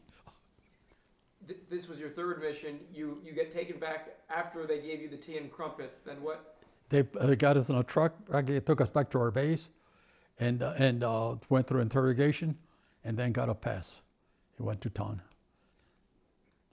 And of course, an interrogation told him about the other plane that went down, their parachutes and everything else like that. And you knew those other guys. Oh yeah, those are the guys that I had flown a mission with the time before. Do you remember any of their names? No, we never were that close with them. Say no. And this is the same gruff pilot, right? I don't know who their pilot was. Oh wait a minute, no, it was a different pilot. No. My rough pilot was on my first mission. Oh yeah, I'm sorry. Yeah. No, this was the same pilot, and his name was something very close to Easley. The pilot of this other plane that went down with a burning engine, the way ours was, his name was Wetzel. It's the same pilot that I flew my second mission with. And then thank you so much for sharing that story with us, sir. I did want to ask, when you guys were over the target area and you took that 20 millimeter shell in your engine on your plane, I mean, people complain about turbulence, today, flying commercial airlines, but when you were in this, it's like a tin can, you're B-17, and your engine takes this direct hit, what was did the plane jerk around? What could you feel? Well, actually, the concussion would shift your plane up and down. No, they didn't hit us direct with a missile. That would have knocked us down. No, a 20 millimeter from a fighter plane is the one that knocked us. Sorry. No, but flak. It was sometimes so heavy you could feel that you could walk out of the plane and walk on the flak itself. It was very, very heavy, very heavy. It did a lot of destruction because it killed a lot of guys in the planes. Planes that made it back, but with dead crew members in it. Thank you for sharing that. So if you could take us through the next mission, please. After you take your 3-day leave. Well, actually, this time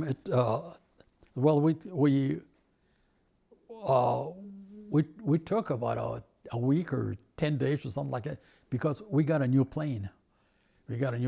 Women, I understand, I didn't see them, but I understand women flew our B-17 to England, and which was very unusual at that time for women to fly such a big plane at the time and that far. But anyway, then came our fourth mission. We asked and we got a new navigator. We got rid of that other navigator. Now, instead of sending the other navigator home or whatever, they put him in another crew with another plane. In another squadron. There were 4 squadrons in our group: 331st, of which we were part of it, 332nd, 333rd, and the 410th. And we was put in the 410th. And now we went on the next mission and we bombed Saint Nazaire, which is in the Bay of Biscay on the Atlantic side of France. And his plane, his squadron was right behind our squadron. And so when we bombed submarine installations and so and came back. Now, we were okay. Our squadron was okay, but the squadron behind us, which was where this guy was at, they knocked down every plane except one plane. One plane came back. And John Gary was in that plane. He's a guy that never smoked, guy never drank, so. And after that mission, we went down to a little town that had a pub in there. We had to walk down because it was a very winding trail. And we walked in, and who's inside up there? John Gary, smoking and drinking. So he's a guy that never drank and never smoked. And I never saw him after that there. I don't know if he completed his missions or what happened to him. Did you guys find out what made him crack on your mission? When you landed, did he apologize to the crew or? No, he just panicked. He just couldn't do it. And he was a good navigator. He could get 10 navigators and plot a course for them. They would take off and go do what he told them, and everything would be okay. But he himself, he just couldn't do it up on top. On your fourth mission to Saint Nazaire, is there anything notable you want to mention? You mentioned about his squadron, but when you guys went on your bombing run, is there anything that sticks out? No, we were heavily attacked at the target, but then we went over the water and got away from the fighters going back on. Please continue. We went back to England, prepared for our next mission. Of course, we went through our three-day pass, and on the next mission, the next mission was Wilhelmshaven, and that was not too far from Kiel, where actually in the next mission we shot down Wilhelmshaven, and it was it was out of all the missions, that was where we had a lighter attack, shall we say. No, it wasn't the light attack, no, but it was lighter than the other ones. So we went back, okay, everything was okay. Our plane had very few holes in it, and then came our last mission. Now, after Wilhelmshaven, after the 5th mission, instead of getting 3 days, we got 1 day off. And then they sent us we should not have been sent on that mission because we had to have 3 days. Our systems couldn't take it. And it had been proven through other things. When the doctor, they sent a flight doctor, flight surgeon, they called him, to see what pressure the guys went through. And that's another thing. When we first got there, we used to eat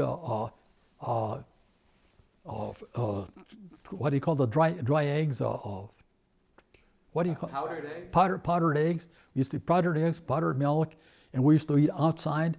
They used to serve us, and with our muskets, we used to go sit someplace out of the rain and eat. So they sent this flight surgeon, and we went through one of the rough missions. He was on a rough mission with us, and when we came back, he says, this guy's got to have fresh stuff. Anyway, after that, we ate in a building with white cloth. Believe it or not, white cloth, and fresh eggs, fresh milk, fresh everything else like that there.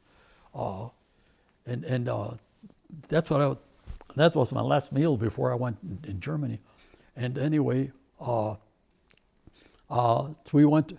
We should not have been sent on that mission, but we were there. After our 5th mission, we should have been given a 3-day pass, 3 days off. But however, after only 1 day, we were ordered to go back on our 6th mission, and the 6th mission was Kiel, Germany. And Kiel, it's in the German part of land right below Denmark. It's way out there, and on the east side of the shall we call it a peninsula, on the Baltic Sea, and so we left, and as per usual, we had 50 bombers, and we were as soon as we hit Holland, we were attacked by God only knows how many, over 200 German fighters, that's the way it was every time. That's why we lost so many planes. That's why nobody could finish. That's why 6 was the average maximum flights that all of us were taking. If you were over 6 missions, you were on borrowed time. And we had to complete 25 missions, so it was almost an impossibility. So we went with the 50 bombers, and we were attacked when we got into Holland. We were attacked from Holland all the way across Germany, all the way up to Kiel. When we got to Kiel, we knew we could not make it back. We knew that we were going down, and our plane was burning. Our plane was exploding. I didn't know it at the time, but a good part of our crew were dead because we lost 6 crew members. That included the pilot, and there were 4 of us left. Well, our plane was exploding. And there was a tremendous explosion. And see, I would be facing back. I was facing back with my machine gun, firing, because there were German fighters all over the place, and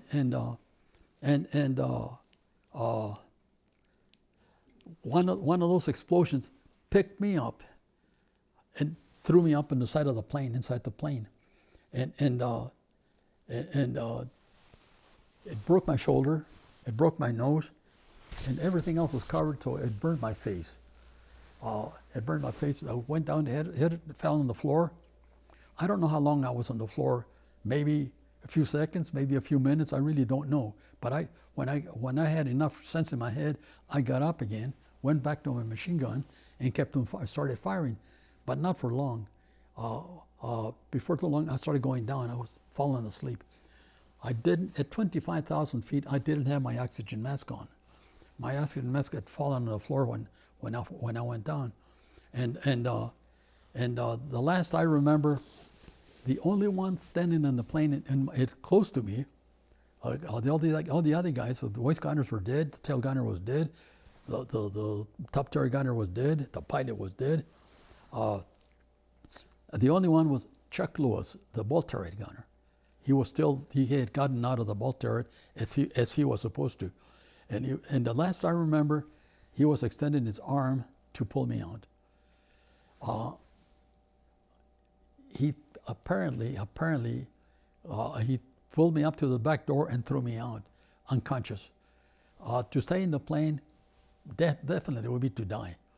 So we probably figured it's got a chance, if any chance at all, by going down. And I don't know how, but luckily we had enough height.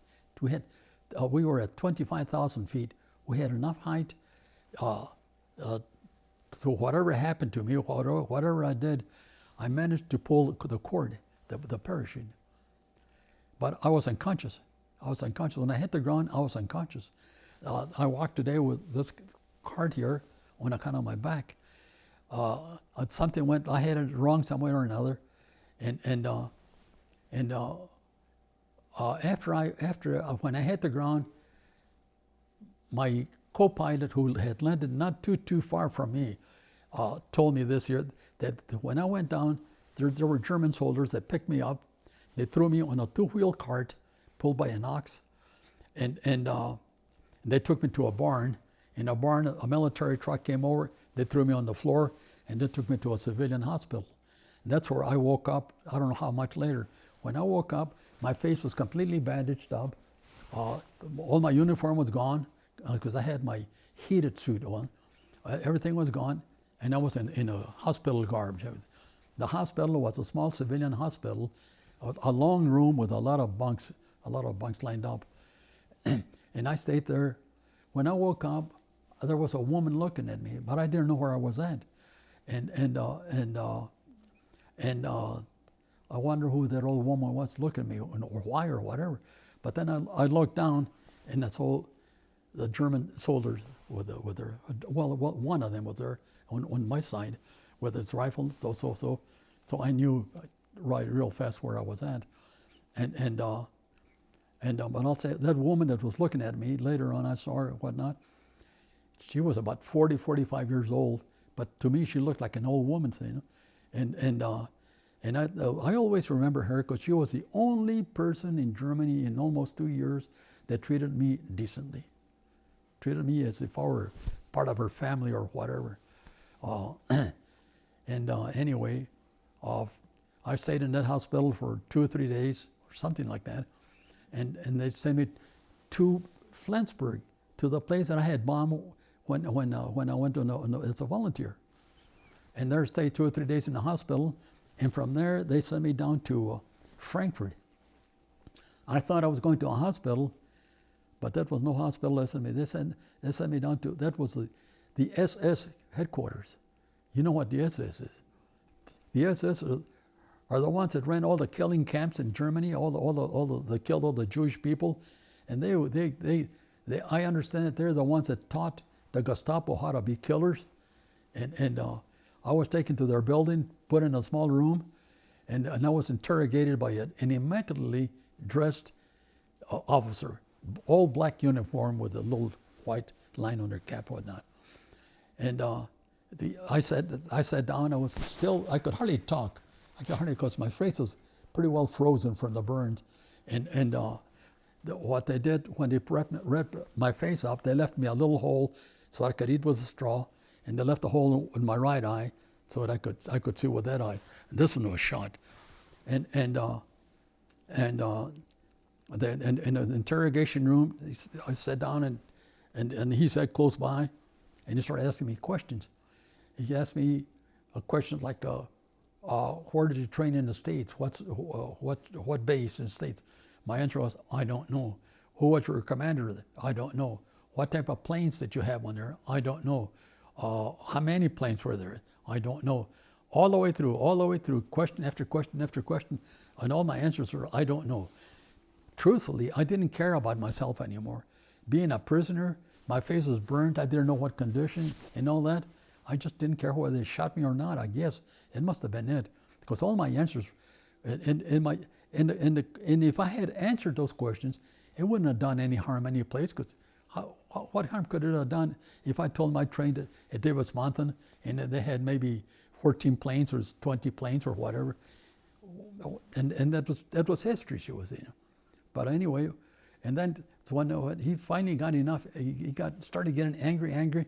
He finally stood up. He stood up and kept asking me a question. When did you come overseas? Which route did you take? The south route or the north route? I don't know. Where were you stationed in England? I don't know. Who are your commanders? I don't know. How many planes? What type of planes? And all that junk like that. And finally he got real angry. Believe it or not, huh? He took his gun out and was pointing it at my head. And I didn't care what happened anymore. The only thing that came to my mind was an image of my mother.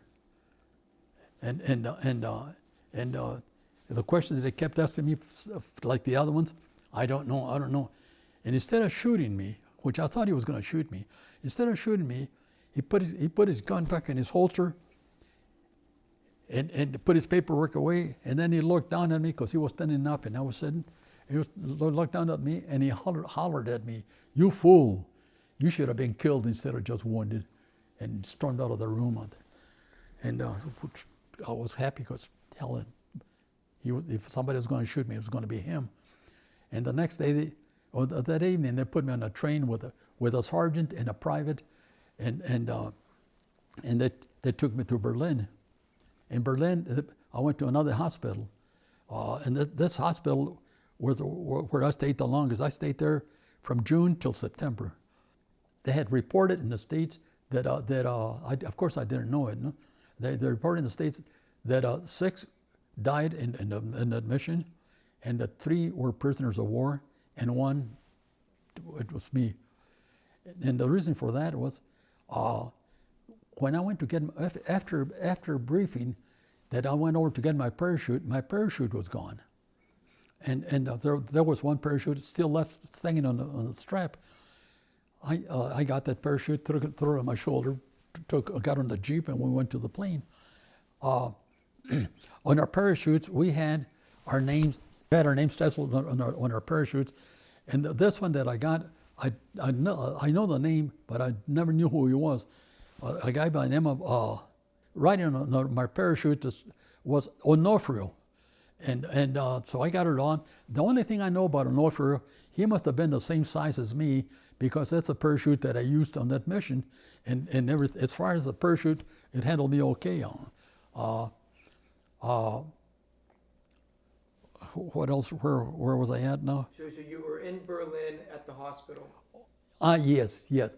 In Berlin. Oh, being everybody's English speaking English there. So the doctors at that hospital were doctors captured at Dunkirk, and those are the guys that took care of us out there. And it was all British, Canadians, Britishers, Australians, and so, except 3 of us Americans. One of them was Cliff Hopewell. The other one was Jonesy. I never got his first name, Jonesy, and me. And the 3 of us had burnt faces. And out of the 3, Jonesy, we were on the second floor. He jumped out head first into a cement walk and killed himself. Aside from a burns on his face, he had a foot amputated, and I guess he just couldn't take it on. So he committed, and I remember that because from the time I was captured all the way through, from there to Flensburg, to Frankfurt, to Berlin, I was on wooden clods. They didn't have any shoes, because they took my uniform, my heated uniform, and they gave me an American uniform from some dead GI, but they had no shoes, so I was on those wooden clods, and they're hard to walk on. Huh? So when Jonesy died, they gave me his shoes. They were good shoes, just a little too long, and anyway, when the Germans found out, this is something strange. Huh? When the Germans found out who I was, of course they gave it to the well, not the Germans. When the British found out who I was, they gave it to the Germans, which they're supposed to. Germans put it out, and a German ham radio operator put it out there, Walter Ram, my serial number from Nogales, Arizona, hit the thing, things that I had told the Britishers reported to be a prisoner of war. I don't know how, but a lady ham radio operator in the Boston area picked it up. And aside from putting it out in the air, she got a penny postcard and sent it to the parents of Walter Ram, so Nogales. So when my parents got that postcard, that's when they found out that I was alive. And 10 days later or so, they got a telegram from the military. My sister collected that postcard and has it in the script book. So anyway, but anyway, well, actually I couldn't. My face was swollen, so this eye they left it open, and one in my mouth so I can eat and see. But What was your son? Your son mentioned though how would you eat?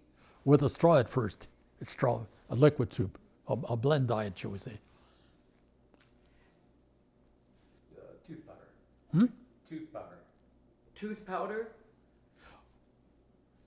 Somebody gave you a cake of tooth when you had the black after they cut the mask off. Oh. Yeah, well, it's a little container about so thick with a solid what would you call the solid that you wet your hand and you rubbed it and then you put it on your face and whatnot. What was that for? No, your teeth were black. Oh, well, that was the other. Well, something similar to the teeth. My teeth were black, especially the tough ones.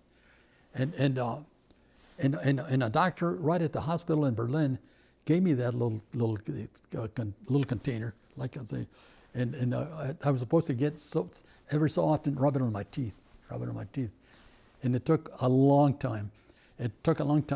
And I had a black stripe on my face and a sort of a purplish stripe. It took about a year to come off. These were from your burn. From my burns, Did you mentioned Jonesy committed suicide? Yes. Were you was this at night? Were you guys awake? Did you guys see him do that? No, we didn't see him, but we found out about it through one of the orderlies in the hospital there. Before he killed himself, I mean, did he communicate anything to you guys? He didn't. So you guys were. No, yeah. Well, the last time I saw him, he was on his bed, and after that, apparently, it must have been at nighttime when it took off, and it was not in daytime. It had to be at nighttime. That hospital in Berlin had been taken over several blocks apparently of cities, and the fences were put up, the towers were put in the corners, and all that. A regular prison camp, you couldn't get out. So the buildings that were in all the enclosure were turned into a hospital, and that's why there was from where we were at, there was a walkway on the bottom of it. And when this guy dove, he dove purposely, apparently head first, and he just plain killed himself. It's interesting because most of the veterans who I've met who were wounded and were captured by the Germans, they were treated in German hospitals like you were initially, but this hospital was dedicated to POWs. British hospital. See, the British had a lot of prisoners out there. In Dunkirk, they lost about 100,000 prisoners, and they saved about 300,000 when Churchill ordered all the boats to go and pick them up, so a lot of them, of course, were wounded and whatnot, and that's probably where they got started in the hospital in Berlin there. Sure. I was in the Berlin hospital from June to late September 1943. And then what happens to you, sir? What's that? And then what happens to you, sir? What after that? They took me with a sergeant, a German sergeant, and a private on a train, and they took me to a hospital in I think Danzig, Poland. I was there maybe a couple of days, and then they pulled me out of there because that was a British prisoner of war camp.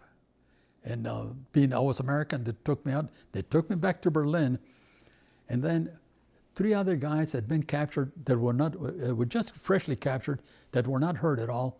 So 4 of us were sent down to our to Stalag 7A, which is right outside of Munich, and.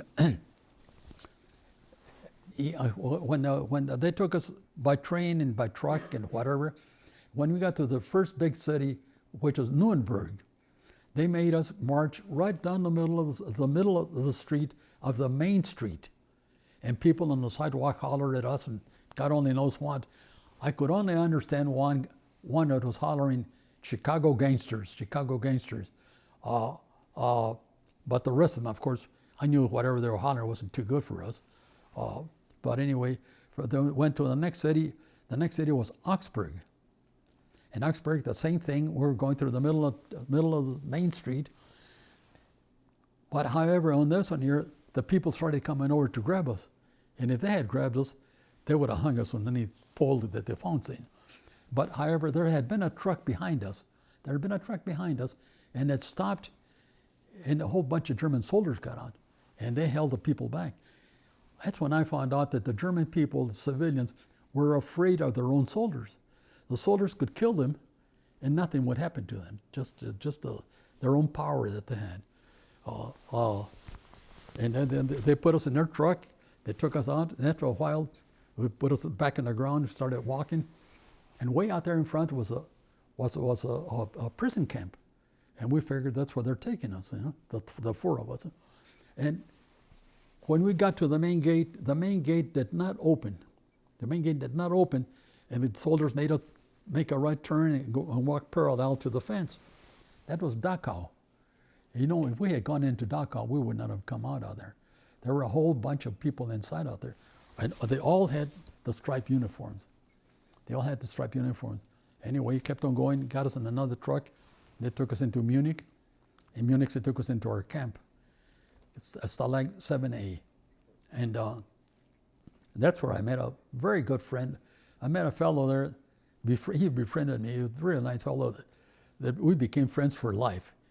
And he was from Minnesota, but he's buried in Tucson. Anyway, I was in that camp for, when I met this fellow, he asked me, you looking for someone? I told him, yeah, I don't know if any of my crew members survived or whatever, which I didn't. And he says, to survive, you have to be in a combine. So many guys, two or 3 guys or 4 guys taking care of each one of us. Anyway, he says, if you find your crew members, he says, if you want to join my combine, and there were 5 in his combine already, join my combine, and if you find your crew members, you can go with him. He said. So I joined his combine. Of course, there were no survivors in my part of it. So we were together in the same combine. We did everything together. The 6 of us. We were starving. When I was captured, I weighed 162 pounds. When I was liberated, I weighed 97 pounds. And we were hungry a good part of the time, and anyway, about a month or so after I got to Stalag 7A, they put us in trains and they sent us to Austria. By what's the name of the town in Austria? Krems. By Krems, Austria. See, my sons know the story. They sent us took about 13 hours for the train to get there. And we were all packed real tight. We couldn't even walk. We were all sitting down. And instead of opening the doors when we got there, it took them 3 days to open the doors. We were starved. We were dying of thirst. And even worse than that, we were stiff.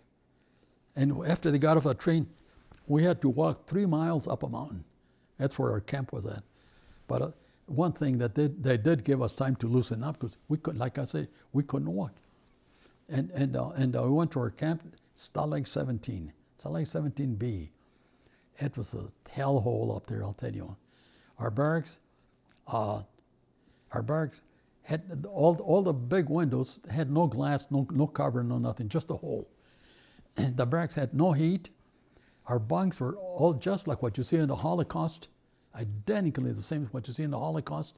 All wooden bunks, and like I said, the barracks had no heat, and we had one skinny blanket and one overcoat to cover with.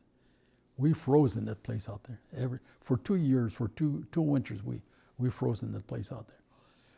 You know, I got a phobia against winters. When I first came home, when the winters were coming in, I'd freeze up or whatever until I started seeing that what was normal actually. So. But anyway, we suffered a lot out there. Can this take a bad word? Take some bad words? Yeah. I want you to tell the stories of what happened, how it happened. Okay. In the mornings, well, the winters, snow was high all the time. Icicles coming down your. There's a picture of a barracks in the book. But at 6 o'clock in the morning, they'd come and get us up. Rouse.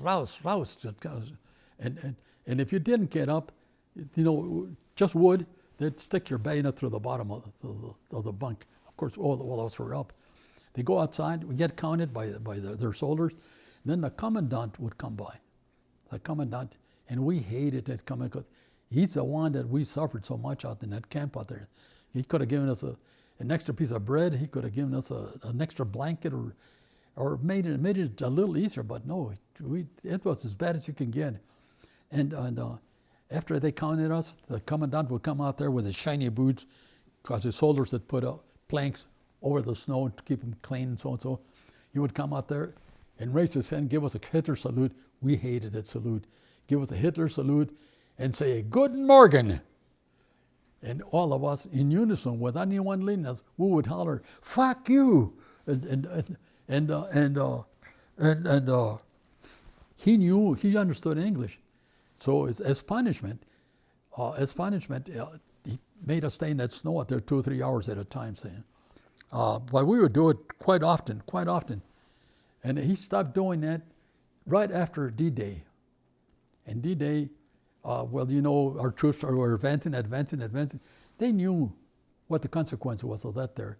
So one day he came over, and they gave him the count of or so, and instead of giving us a so-and-so, he gave us a military salute. And then everybody returned Guten Morgen instead of the other thing.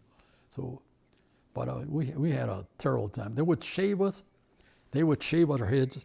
We were skinny, had no fat on our bodies, no insulation, should we say. And we suffered a lot from the cold weather. Suffered a lot.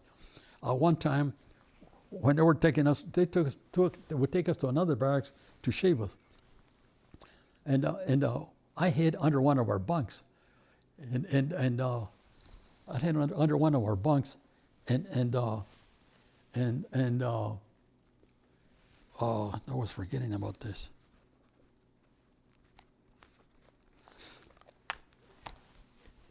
This is a German dog tag that I got in Germany. Well, this one here belongs to my friend, the friend that's buried in Tucson, and I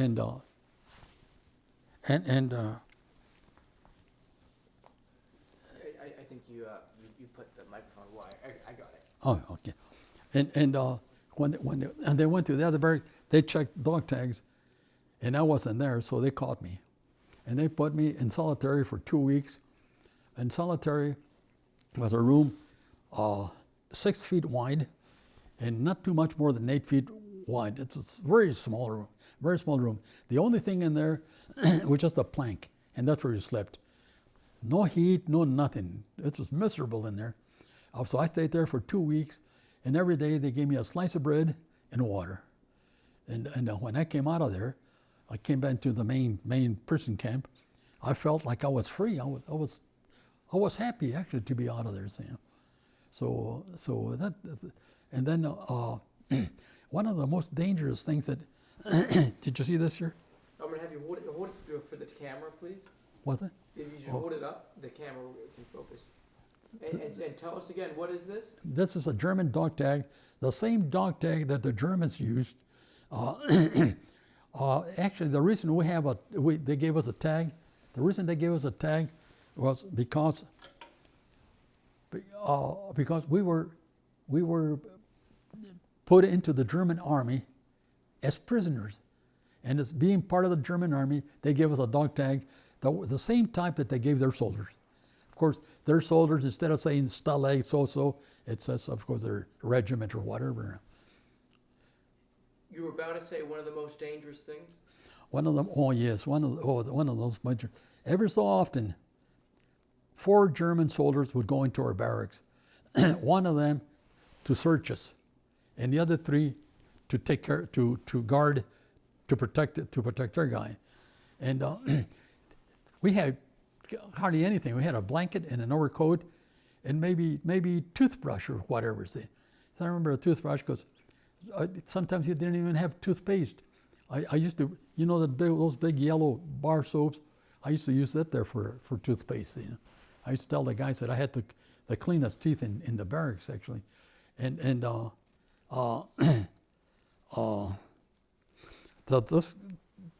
guy searching would look at your stuff so, and then in a bad humor, a bad way, would get your clothes and throw them on the floor. He did that to me, did it to the other guys, but when he did it to the guy that slept below me, he's dead now, so I can say his name, Dixie Dunbar. And Dixie Dunbar had a scar all the way down to his face. I don't know if he got it when they crash landed or whatever in Germany or whatever, but when the guy got Dixie's stuff and threw it on the floor, Dixie lost it. He shouldn't have done it. He grabbed the guard and threw him in the floor. It's a no. It's a no. And the 3 guys with their bayonets, they came at Dixie, and 3 of us jumped in front of Dixie. Otherwise they would have killed him. The 3 guys with bayonets, they would have killed him. And we ran the risk of being stabbed, but however they didn't get to us. They didn't touch us. We used to protect one another, and we were very loyal to one another. If you were starving, say there's so many guys, say in our case 6 guys, and we were starving, and I went and I got a potato and nobody knew about it, I wouldn't go out to the corner and eat the potato. I'd come out there and cut it in 6 pieces. That's what we were. We protected one another in every which way we could. And anyway, in February,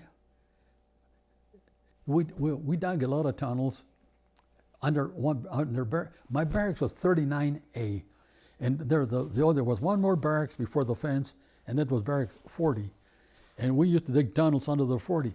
We used to dig it with the cans and cans we got in parcels or whatnot, because we had no tools.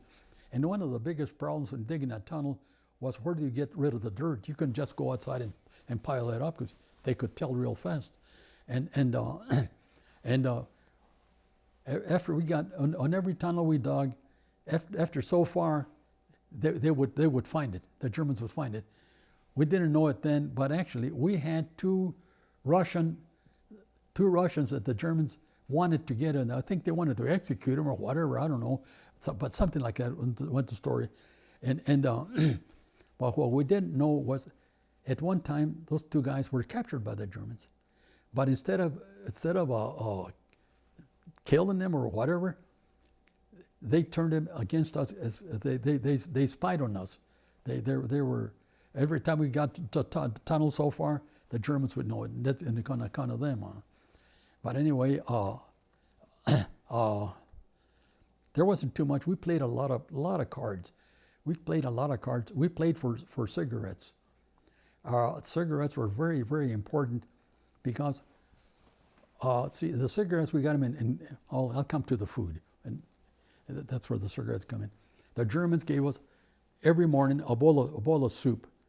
The soup was rutabagas, sliced very thinly, very watery, full of maggots, and that's what we'd eat every morning. And a piece of bread. The bread was like cow pie, and one guy was allowed a knife so that he could cut the wedges in the bread. Each one of us got a piece. and that's the other one. Lose my trend. You're talking about the cigarettes, the food. Yeah, no, but on the bread, no, the bread was made out of 50% grain, and the other 50% was sawdust, straw, tree leaves, and dried beets, but the bread was good. I don't know. I'll never know if it was really good or because I was so hungry, say, no, and everybody was in the same boat, and so that's what the Germans gave us. If that's all we got, we would have starved. We would have starved. Our government sent us through the International Red Cross. We call them Red Cross parcels, but it was sent through the Red Cross, and each parcel contained. There were 13 pounds, 13-pound parcel, and each one of us was supposed to get a package per week. The package contained a can of Spam, a can of corned beef hash. That stuff was like spit. A corned beef hash, a can of powdered milk, a can of fish, of sardines, a little box of crackers, a little box of Velveeta cheese, a chocolate bar. The chocolate bar was a very nutritious bar, and a can of Nescafe. That was precious.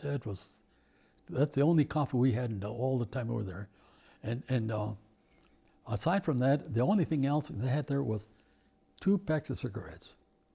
Cigarettes you never heard of before, Marlboros, Celsius, and once in a while, some better known ones, Old Golds. The Old Golds when they were short cigarettes. Now, we used to use that for money, the cigarettes. If you got through the Germans, because when you were captured, they'd take everything off of you. But if you got through with a $20 bill or whatever, which one guy did, he couldn't buy anything. No chocolate bar, no crackers, no nothing with a $20. Nobody wanted it. What could you do with it? Just a piece of scratch paper. And anyway,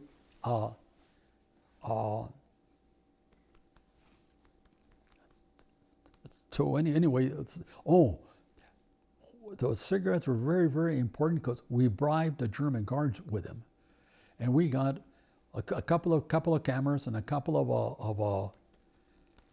radios. They took the German soldiers would swipe them from their own tanks, and there were the style that's like a little rock and you have wires. That's a crystal radio, yeah. So we had that. So after D-Day, we knew what was going on all the way through. But aside from that, and even more important than that, we bribed the German guards to where they would give us information. Information could have been very important. It didn't materialize, but it could have been. The British Air Force and American Air Force firebombed Dresden, Germany. They destroyed the city. I understand they killed about 80,000 people, almost as many as they did in the Hiroshima deal. Just fire. They destroyed the city. The city was Hitler's favorite city, and supposedly, I've never been there, supposedly had beautiful spirals and everything else like that there.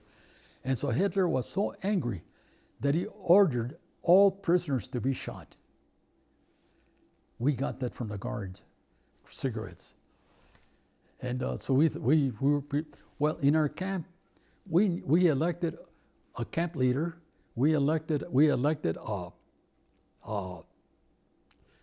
barracks leader, and we knew what to do if something like that. If they started shooting us, we knew we had to do, and we could do it because there were too many of us. Our camp had 4,237 guys in there, and each barrack had there were 2 sides of it. Each side had 180 or up to 200 guys inside. And anyway, what we would do, we would take over the guard on the ground, and then we'd take them over, which you could do easy. And then with them, get their rifles and take off and take their tower guards. The tower guards were the dangerous. That's where they had the machine guns, and so anyway, 2 days or 3 days after we heard about that, they ordered us to start on a march. And we And we figured, is this it? Oh, we could have taken them over, and we would have taken them over. It would have been easier out on the road than it was in camp, because in the road we didn't have the towers, and so we would have taken them over. But actually we kept on going and going, and nothing happened. Nothing happened. So actually it was not that they were going to shoot us. Of course we didn't know it. One of the reasons, the main reason we could figure out that we were on a march, because the Russians were coming in from the east, and the American forces were coming in from the west, and they didn't want us. They didn't want us to be recaptured. Why? I don't know, but I think we thought anyway. All the guys thought that they wanted to negotiate with the Americans to trade us, free us to the Americans, if the Americans gave them something, whatever it was, but it never happened. The way Germany collapsed, it didn't happen. So we marched. We saw a lot of things on the road. We saw the way people live. We saw a lot of things. But one of the main worst things that we saw was one day we were marching on a dirt road, and they stopped us. Stop it! Get on the side. That's the way they talked to us all the time. And so we got on the side, sat down, and here comes another group way out coming towards us. When they got to us, we saw what they were. They were German Jews. They were German Jews, and we were in bad shape. By that time, I weighed less than 100 pounds, but to me, I was strong compared to what they were like. When they were coming, they were marching through us. After a while, one of them fell on his knee. That was a no. See, on their march and our march, if we didn't march, they'd shoot you. They'd put a bullet in your head, one bullet per person, and so this guy fell on his knee, and then when he looked at us, and his skull was over his skin was over his skull, his eyes, you could just see a black shadow in it. He was really in bad shape, and he wanted anything, any help. He needed any help. I didn't have any food, of course, but I had water. So I went over. I was going over to give him water, and someone kicked me on the chest. Was it a German soldier or a Gestapo? I don't know. Someone kicked me on the chest and sent me rolling down. I got up again. See, we were not afraid of the Gestapo. We were not afraid of the German soldiers. We were leery, of course, of what we did or how we acted in front of them. But I got up again. But when I got up, I saw they put a bullet in the guy's head right in front of us. And after they all went by, we got back together and kept on going. And out there would be another dead one. It'd be another dead one, another dead one, for miles. And way at the end, there was a Conestoga type wagon. There's a picture in the book of dead Jews, but this it's not the one that I saw. I couldn't get that picture. Conestoga type wagon, pulled by two horses and two German guards. The two German guards had black gloves up to their elbows, and every time they see one, they'd get him and throw him on the wagon. Whichever way they fell, an arm out or a leg out, whatnot, that's the way they were. It was just like throwing a piece of wood on there. So one of the sorrowful things was, of course, like again, I see we didn't know it. We were only about 2.5 to 3 weeks or so from being liberated. And if they made it that long, some of them did survive, but there were a whole stack of them. Anyway, we came to a spot to where we couldn't go forward anymore. The Americans were coming too close. The Russians were too close, and we were there a couple of days. We never slept in a building for 5 weeks. We marched in the snow. We got wet. We slept in the snow. We slept in the rain, whatever else, but we never slept in the building. And here we were in a forest. They had cut the trees down, but they never got time to pull out the trees, the cut trees. And one morning, about 6:30 in the morning, Sunday morning, a whole bunch of GI trucks came in, and they disarmed our guards real fast. We were free. And it was very difficult to believe that we were free. We couldn't believe it. We couldn't believe it. Some guys were hollering, so. Other guys were almost crying. When some of us were just looking, staring, we were thinking, is this a nightmare? What's going on here, see? Until finally you realize that you are free, that you are free. You've taken that abuse for so long that it's hard not to believe it, see? But anyway.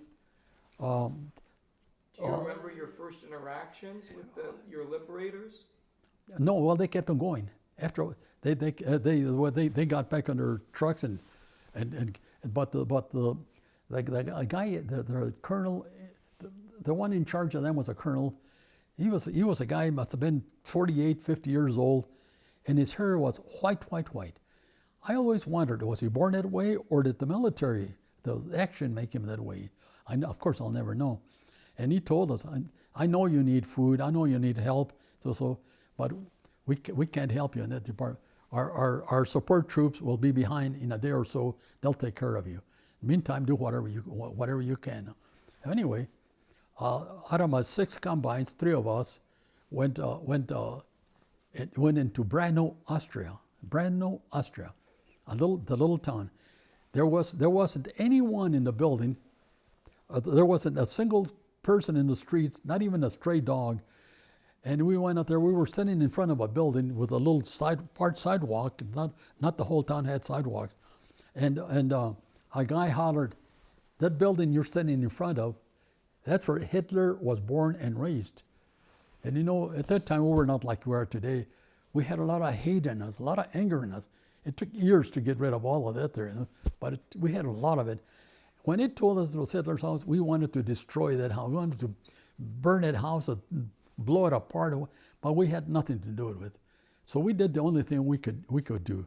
We peed all over the walls of the house, and the house didn't fall down though. But we got satisfaction out of it. You know? And if I'm correct, when you went back for your 50th trip, you recreated the peeing on the walls? If I did what? I was joking. I said when you went back on your 50th anniversary trip of where you were with your son, did you recreate peeing on the walls? Well, we didn't go to Brno. We didn't go to Brno. It was too far out of our way.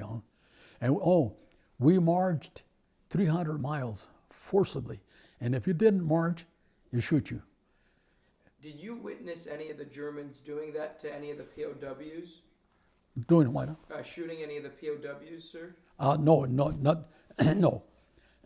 We heard that we lost quite a few by the Gestapo that was in the back out there. When we were on the march, we went to, right before sunset, right below our stop for the night, we went through a little town, and in the town we saw a chicken coop attached to a house. And we made a plan real fast out there. You know, we're going to get some of those chickens. So we went in, settled for the night, and then we went, 3 of us, went back, Eddie Matheson from Oklahoma, Everett Freeze from Illinois, and me. And we went back, and we had to be very quiet, very, very quiet, because the chicken coop was attached to the house. The door of the house opened up here, and the gate opened the same way. And if we made any noise, the chickens made any noise, they could come, and they were all armed. They all hated Austrians and Germans and so, regardless of whatever you ever heard, they all hated Americans. They all hated us. And so they all had arms, so they all had guns or whatnot. So we went into the chicken coop very quietly, opened it up very quietly. Eddie Matheson was the first one to get the chicken, and we had to get him to where they wouldn't make a cluck. The chickens were in their poles for the night. And so Eddie Matheson, I could swear, I think he tore the head off, but I'm not sure of that there. But anyway, I was second, did the same thing. You go out there real quietly, get it, and Freezy did the same thing. We had the 3 chickens, and we put them in a bag that we caught someplace, and we closed the gate real close, real quietly, and took off.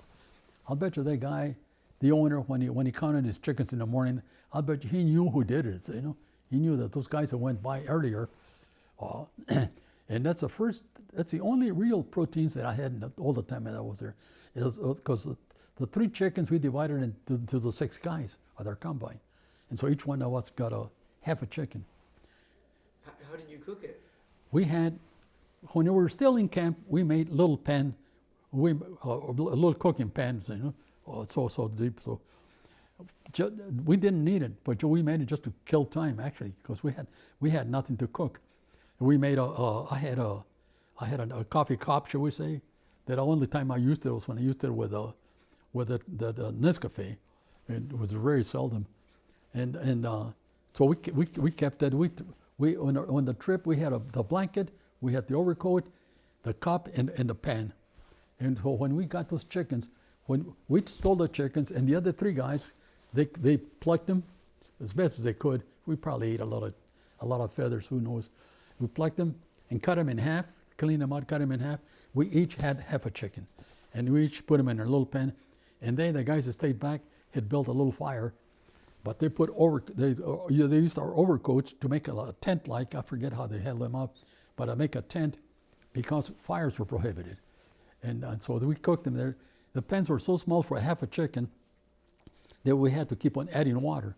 And when it was, shall we say, done, and we had the broth from the thing, that was one of the best broths I ever had in my life. You could just about see, instead of blood in your arteries, you'd see chicken soup in your arteries. Just about, so, you know, oh, it was good. But anyway, to go from where we camped for the night to the little town where the chicken coop was at, we had to go through the German guards and the Gestapo, and the Gestapo were generally behind our troops, bringing up the whole thing. And then we had to go through that twice, once going down and once coming back up again. But we were lucky, we eluded them. So, It's in P-51. oh, when we were on the march, see why I bring them along? When we were on the march, you know, our morale was way down. I had lost 6 toenails in the march, 3 on each foot, on account of those shoes that I got from Jonesy. They were a little too long for me, and I guess all that walking, just knocked my big toenail and the 2 other ones, and So it was just your raw skin underneath? yeah, well, yeah. So then what do I do? Take my shoes off. When you lose a toenail like that, on one side it hangs with a ligament. So I had a little pocket knife that I had all the time because we were not allowed to have knives, and mine was a small one, and I cut the ligament through that, but get the dirty socks. I've been wearing the socks for more than a month, so, you know, and keep on going. You had to keep on going, because if you stop, if you say I can't do it or whatnot, that was the end of it. Now, they'd shoot you. So you were telling us about the P-51? Oh yeah. We were marching. Our morale was way down. So. We're marching, and all of a sudden, before that, there's a little plane, little military plane, single engine, of course, and going over us, like taunting us, and so it's all over, and all of a sudden it went behind a hill. We lost it behind a hill, and right after that, here comes a P-51,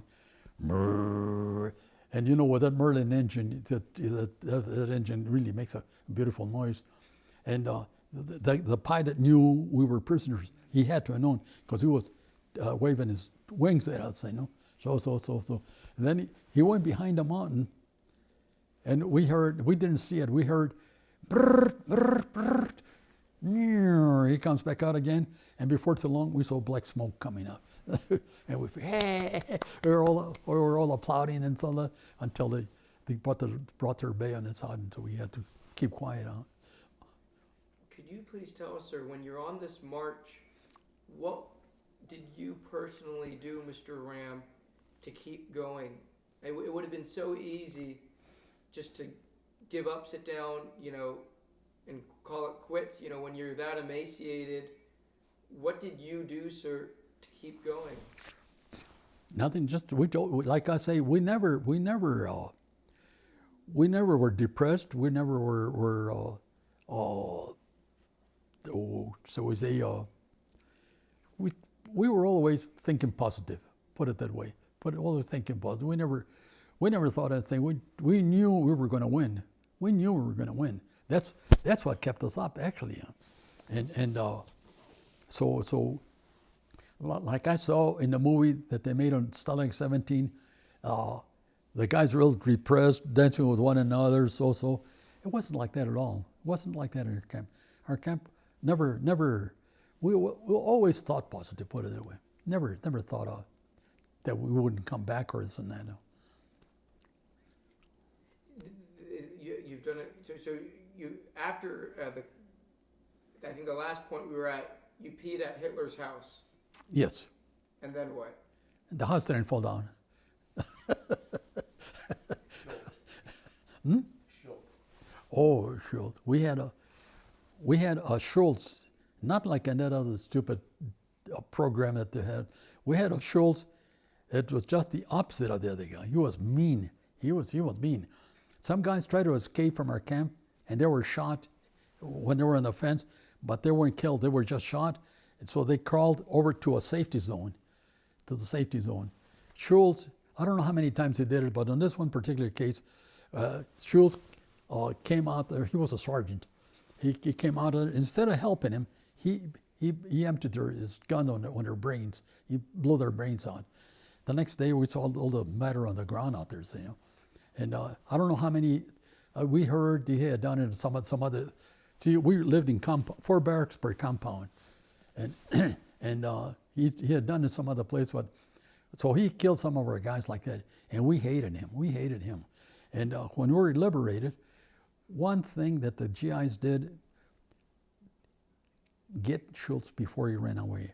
Get Schultz. We got him, and we put up one of our packs we had to carry our overcoats, our blankets, and the pots, whatever. We put one of them on his back with rocks and told him, march up and down this road here and don't stop.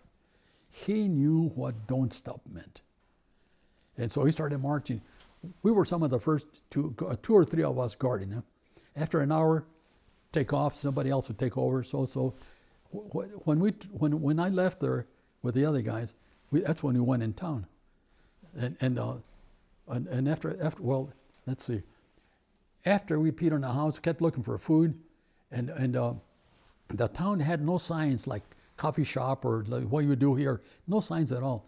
But we could smell bread coming out of a door, out of a building, and so with the rifles we banged on the door. We banged on the door, and they'll find a little door opened up on top at the bakers. And when they opened up on top, there were 3 rifles pointing at their face out there. So the big door opened up real fast. We went inside. And they had those honeycomb type ovens that they were baking bread. So we had them pull out 3 loaves of bread. Well, there were 3 of us here, and then 3 loaves of bread. And you know, at that time, the way things were, we could have killed those guys. We could have just beat them up or done something like that. But we weren't raised that way, you know, so we just left him and got our bread and took off. When we got back, we heard Schultz had been shot. And we got real angry when he had that, real angry when he had. But we were angry because we had not shot him. We hated that guy. We hated that guy. Is there anything you can tell us about Schultz? Like, how old would you say he was? Do you know, like, why was he so nasty? Was there did you guys find out, like, before you? No, he was like that since we met him. And we first met him when he moved into Stalag 17. He was, I don't know how many guys he killed, but I understand he had a record on that. How would you describe him, like, physically? He was about 5'9". He must have weighed about 210 pounds, 20 pounds. And his shoes, on the bottom of his shoes, he wore the high shoe, and he had little spikes on the bottom of the shoes. Something like, not deep like, I guess, golf's are deep, no? Studs. Yeah, something like that. Yeah. Speaking of guards, could you mention the different types of guards? When we first went into Stalag 17, all the guards were a young age, the youngest age in the military, and they were all completely brainwashed. You couldn't do anything with them. And then when the Germans needed troops when they were fighting the Russians, way before D-Day, when they were fighting the Russians, they took all those young guys and gave us a little older type of guys, a little older. There were. You had to be careful with them, but those are the guys that we started bribing. Then after D-Day, they took those other guys and gave us older guys, up to their 60s or whatever, see. And they were better, but none of them were, shall we say, friendly or whatnot. No. I can imagine, is it Hogan's Heroes? Is that the show? Yeah. I can imagine, like, as someone like you who actually experienced the brutality of the German guards, to see a program like Hogan's Heroes where they make it a joke. Yeah. With that would not be pleasant. No, a bunch of baloney, I hated that. The prison camps in a light way. If you could please mention, sir, did you go on any work details when you were a POW? No.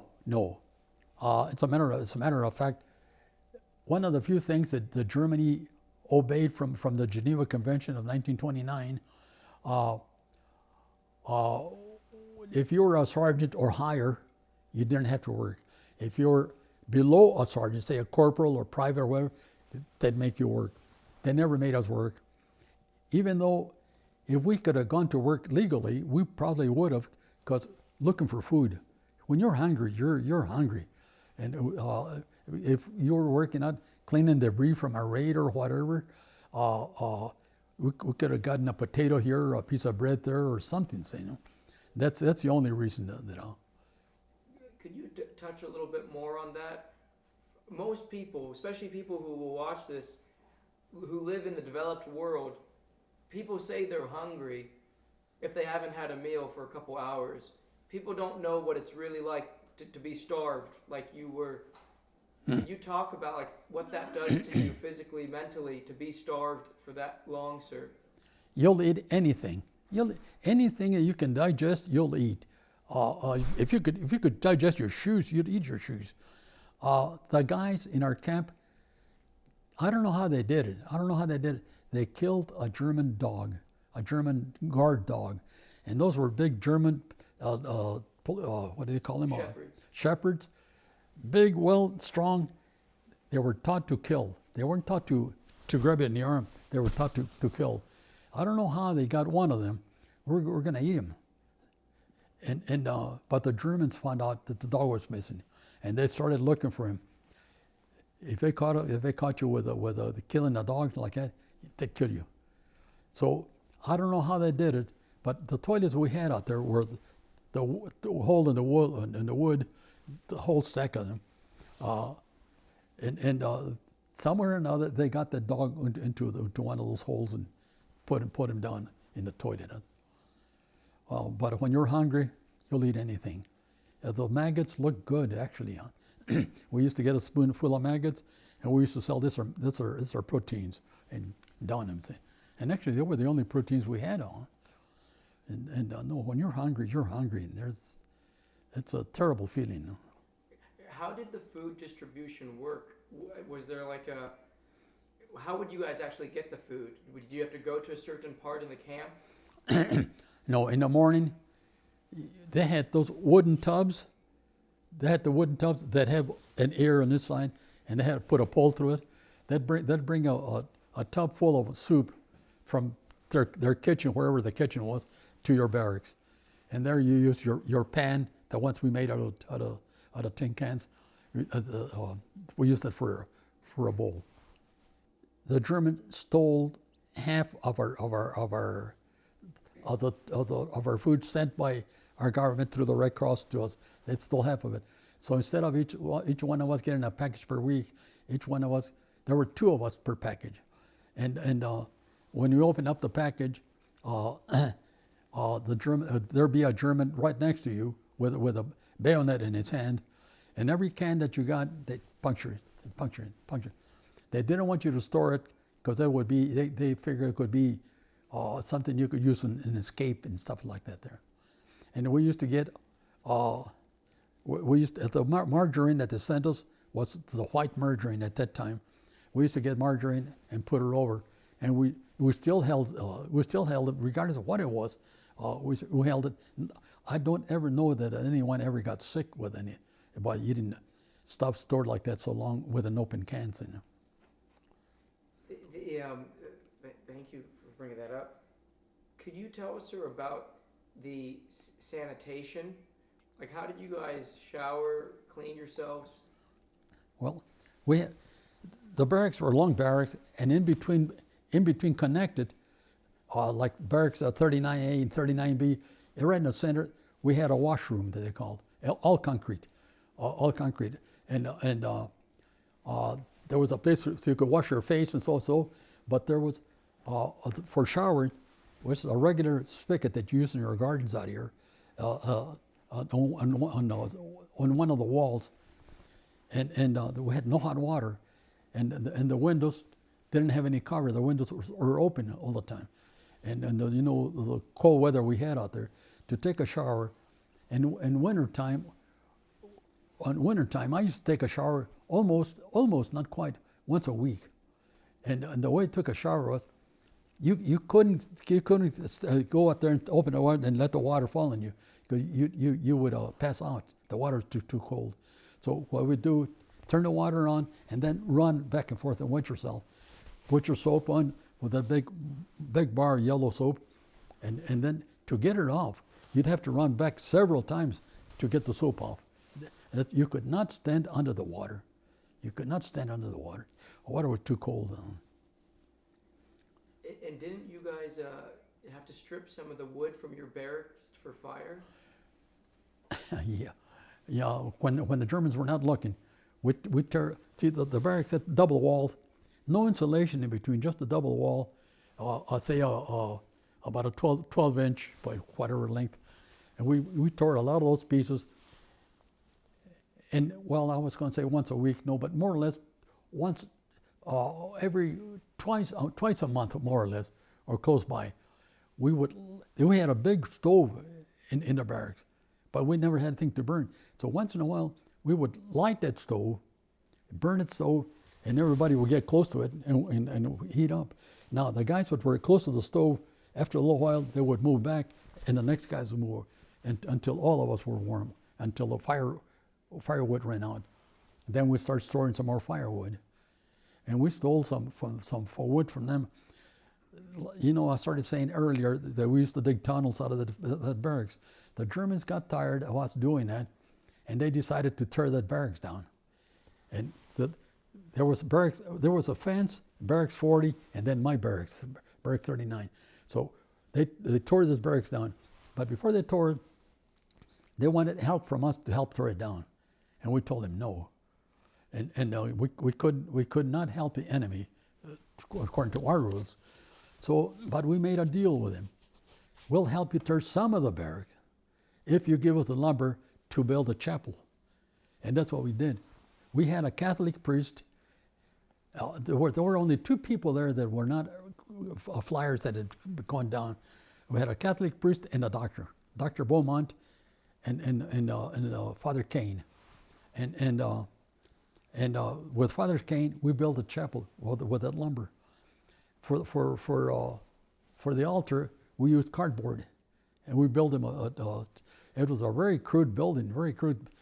You know, none of us were carpenters to begin with, and when it rained just as much inside as outside. And instead of kneeling down, the ground was so cold and so rough that we would stand up instead of kneeling, and Father Kane would celebrate Mass. He didn't have all his tools that he needed, but he celebrated Mass best way he could. And when he got through, the Mass all went out, he'd go out there behind us and say, "Okay, man, go out there and give him hell." And then very quietly, he would say, "But be careful." So he was a nice priest, a nice priest.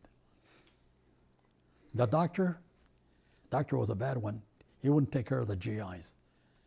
He wouldn't take care of the GIs.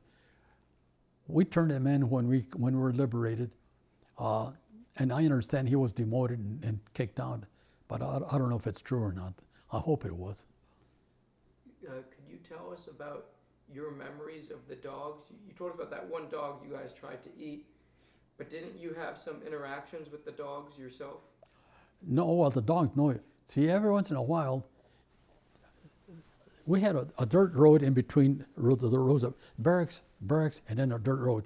If there were 4 or 5 guys together, shall we say, talking, standing right in the middle of the road, they would turn the dogs loose, because they probably figured that you were planning an escape or whatever, and those dogs out there, you had to get out of their way.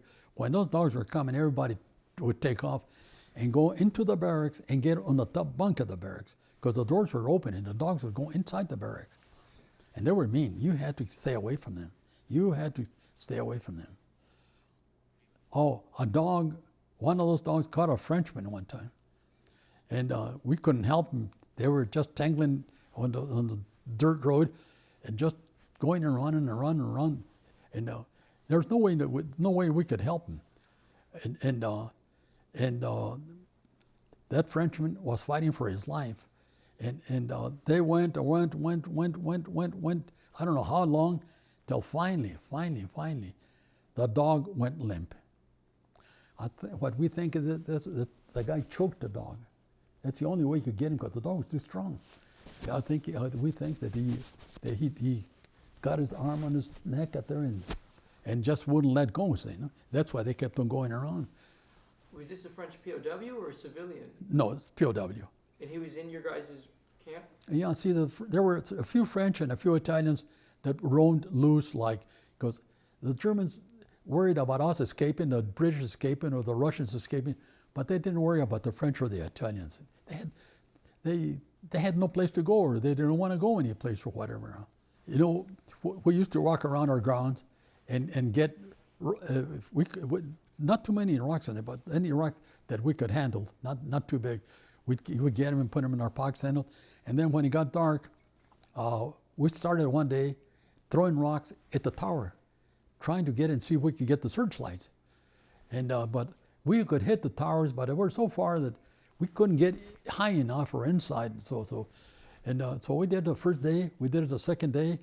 The third day, when we were doing that, they opened up with us with a machine gun, and we ran behind the barracks out there, and we quit doing that, because if we went there again and they started doing, if they raised the aim of their machine gun, they were going to go into the barracks right behind us there.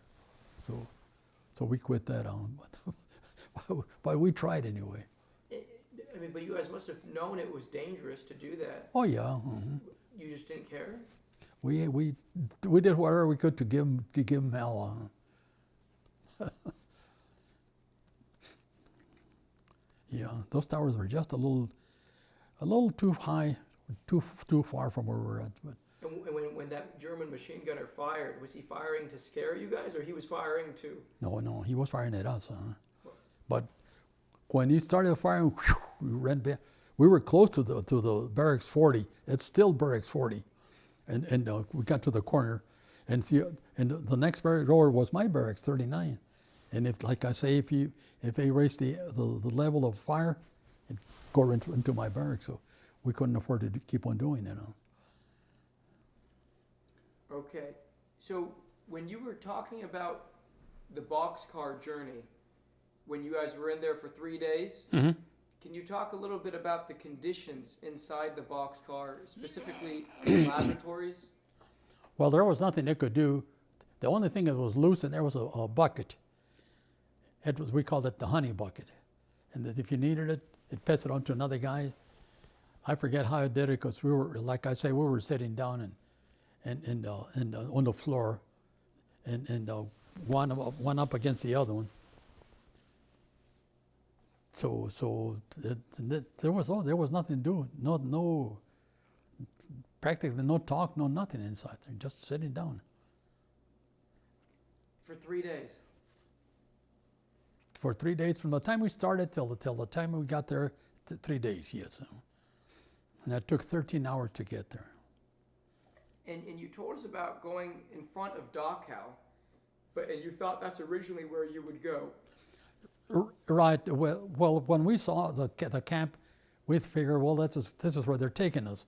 But then when we got to the main gate, the gate did not open. And they turned us to walk parallel to the front of the gate. And we didn't know, even after we left there, we didn't know it was Dachau until they got to camp out there. The guys told us that that's Dachau out there. Could you see any of the Jewish people inside, the prisoners? Oh yes. Because there were quite a few walking around in front of the ovens or whatever you call those things.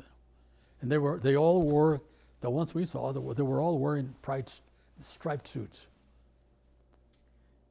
Could you please tell us, sir, I believe you mentioned that you didn't think highly of the Red Cross, that wouldn't some of the leadership just come in and they would only check in on the officers? The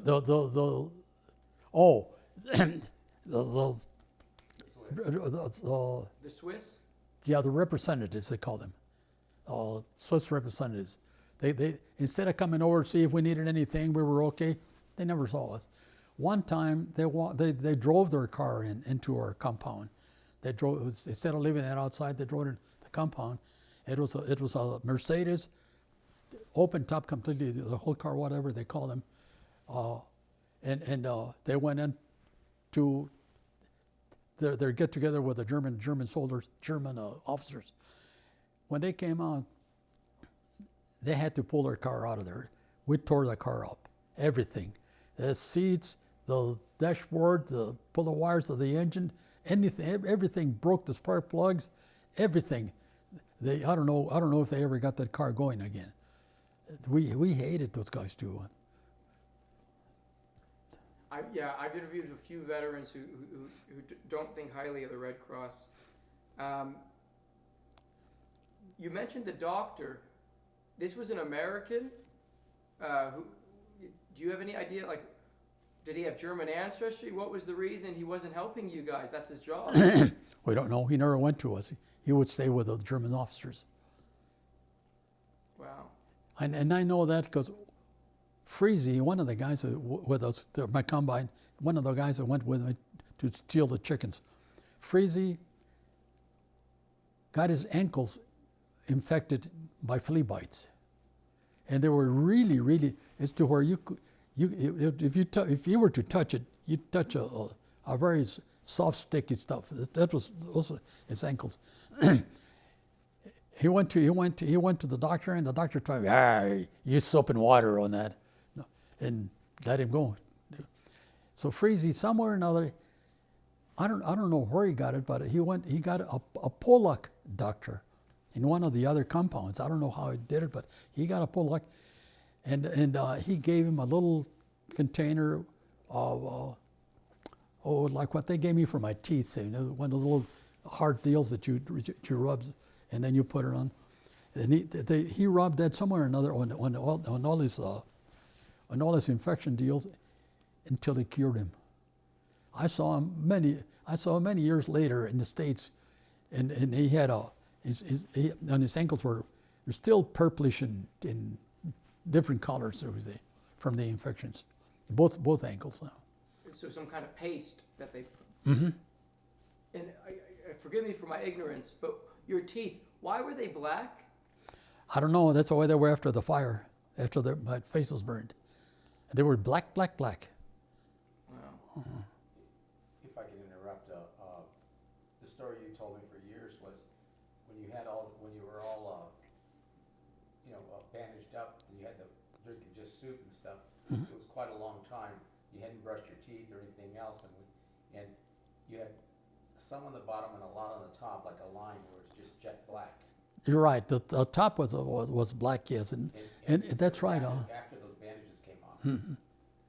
But he's saying it's because you didn't have the ability to brush or anything. Well, I didn't even have a toothbrush, huh? At the beginning, no, I never had a toothbrush. Salivate or anything else. Mm-hmm. Yeah, and for that long, June to September.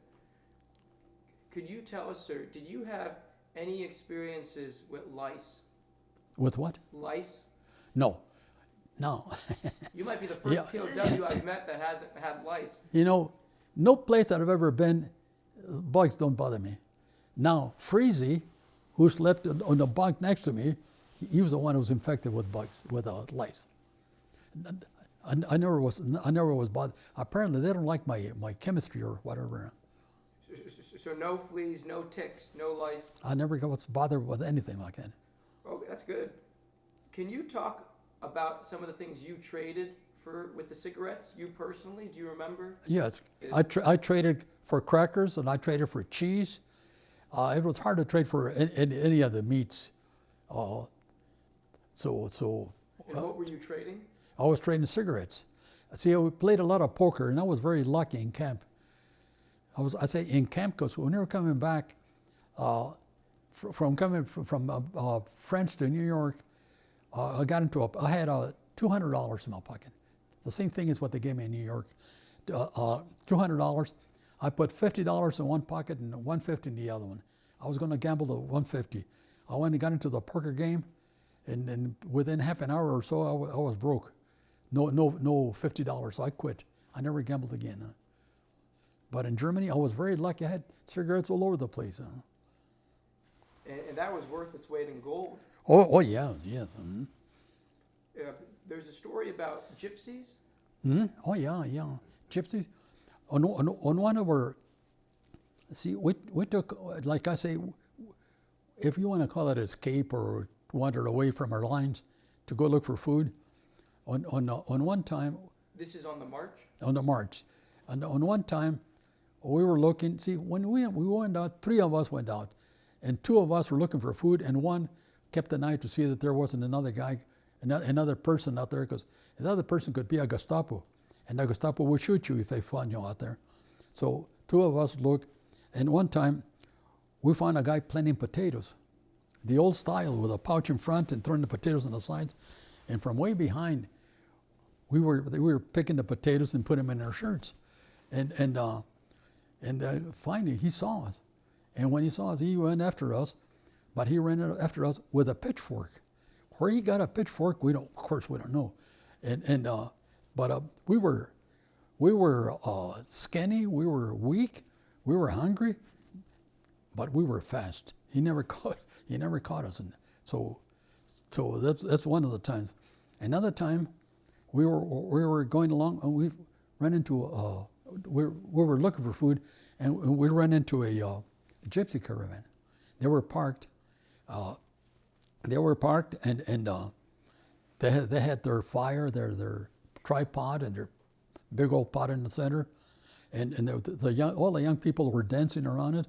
And in the first wagon was an old lady, just sitting. She was too old. They all dressed beautifully in the regular gypsy costumes. And the lady in the first wagon, she was sitting on the steps of her wagon. She was smoking. So I went up to her and asked her for food. Haben Sie essen mit some Zigaretten? And she says, Nein. No. She said no. So, and we looked at the other people inside. We didn't want to go in there because Hitler was killing all the gypsies. He was killing the gypsies, and why were those people out there so openly? So with music, loud music, and everything else, like dancing, so. And we thought perhaps they're probably had something to do with the Gestapo or the Germans or their whatever. Huh? So we didn't go. So we started walking away from the old lady, and she called us back. So I looked around, and she had a package in her hand. So I went back and got it, and I offered her 3 packs of cigarettes, and she says 9. She was not selling us the cigarette, their little package. She was giving it to us. But I got the cigarettes and I put them on her step, and I told her danke, and took off. It was spaghetti. Spaghetti. Can you imagine getting spaghetti out there? And it's pretty good. We boiled it and it had enough for 6 of us. And but those are the 3 ones that I remember when we were looking, because we didn't find something every single time. Very seldom we found something. Thank you so much for sharing that. So before we get to the story of you coming home to wrap up for today, There are just some clarification things about your mission, sir. So we're jumping back to combat. You told us the story about the plane that you saw with the wing come off.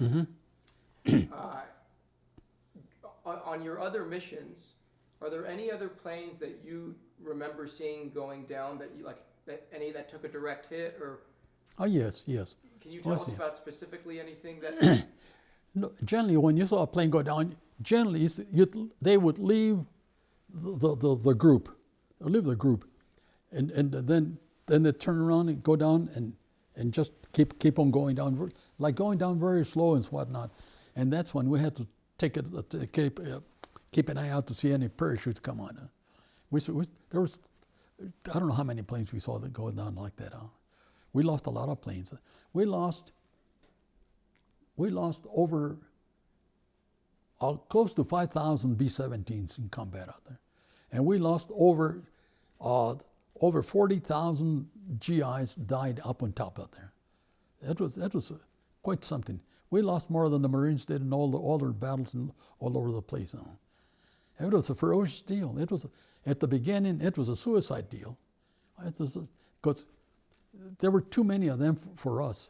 Too many, and we had no fighter escort, no nothing. How would the German fighters, like, my understanding is that they would attack in wolf packs. How did they attack your formations? Well, generally from one side or the other, or from top or whatever, and in the end, they started attacking us from the front.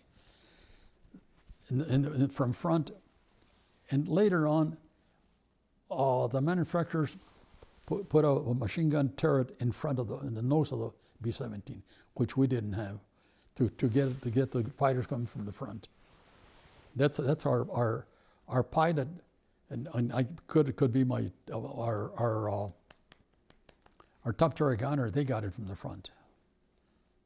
How would you guys, when the German planes are coming through your formations, and when you as a gunner, how do you avoid hitting the other B-17s?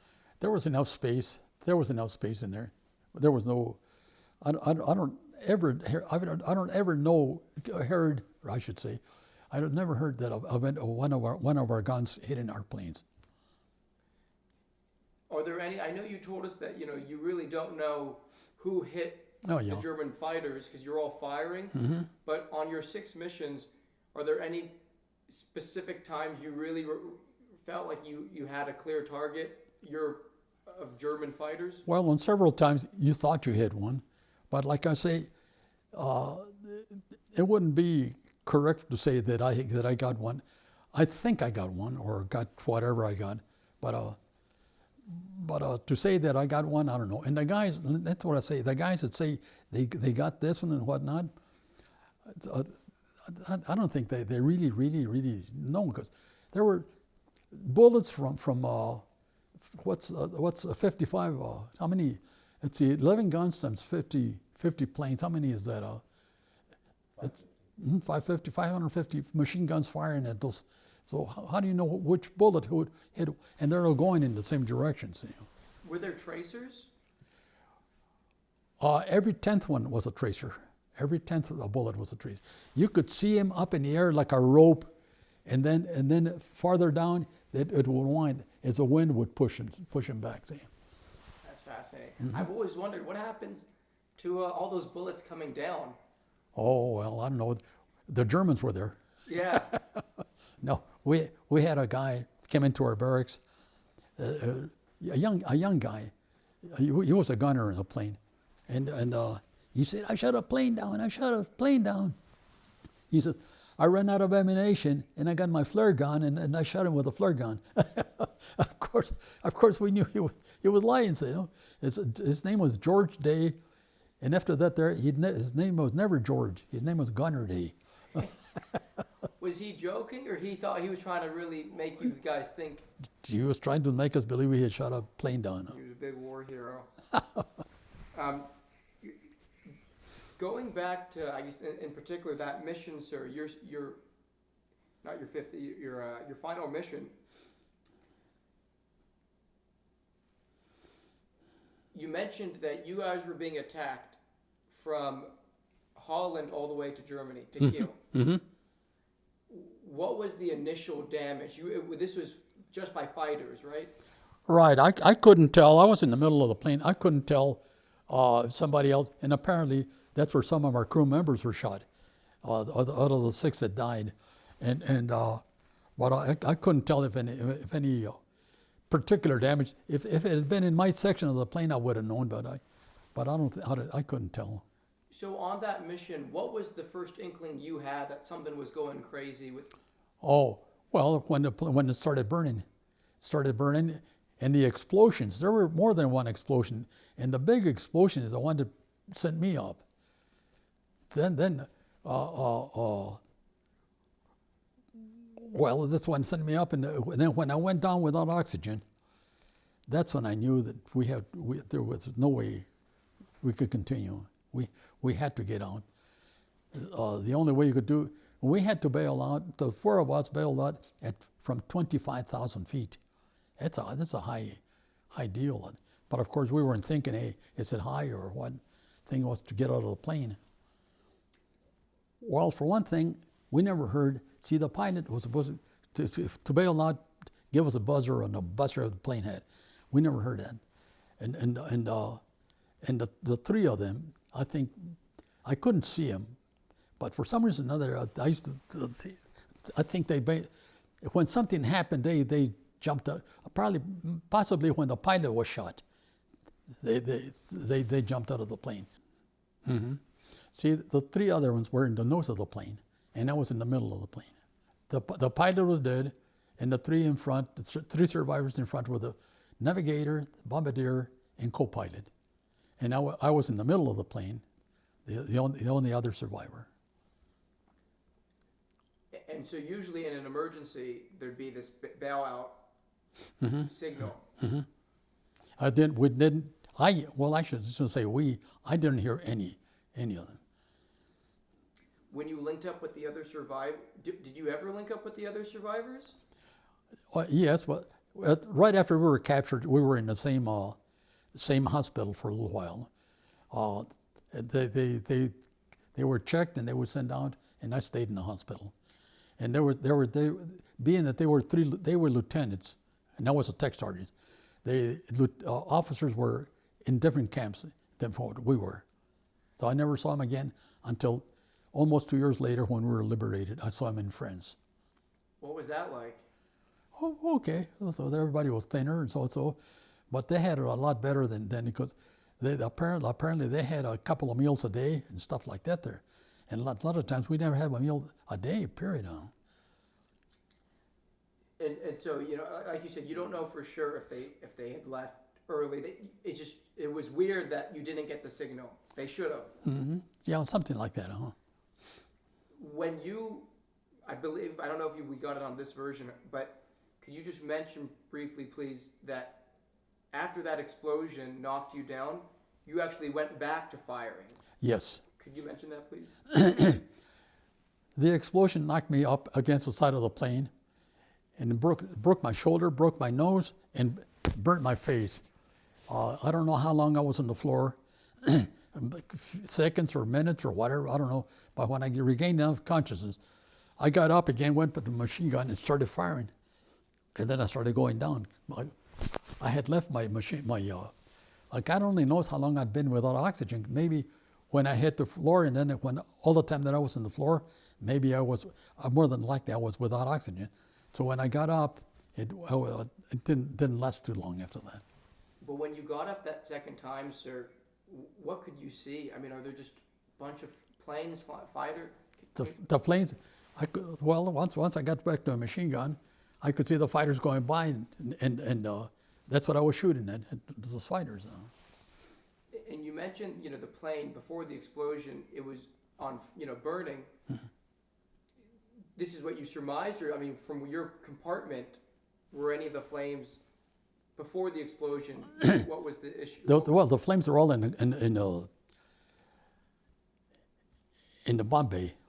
The flames were all they were not in my compartment. They got to me when they blew the door off or blew the door open or whatever happened between the bomb bay and my compartment. That's when the flames came in there. All of the oxygen tanks were across from my compartment. When that blew up, it blew the door, and that's when the flames got me. And we don't know, did the bombardier open the bomb bay?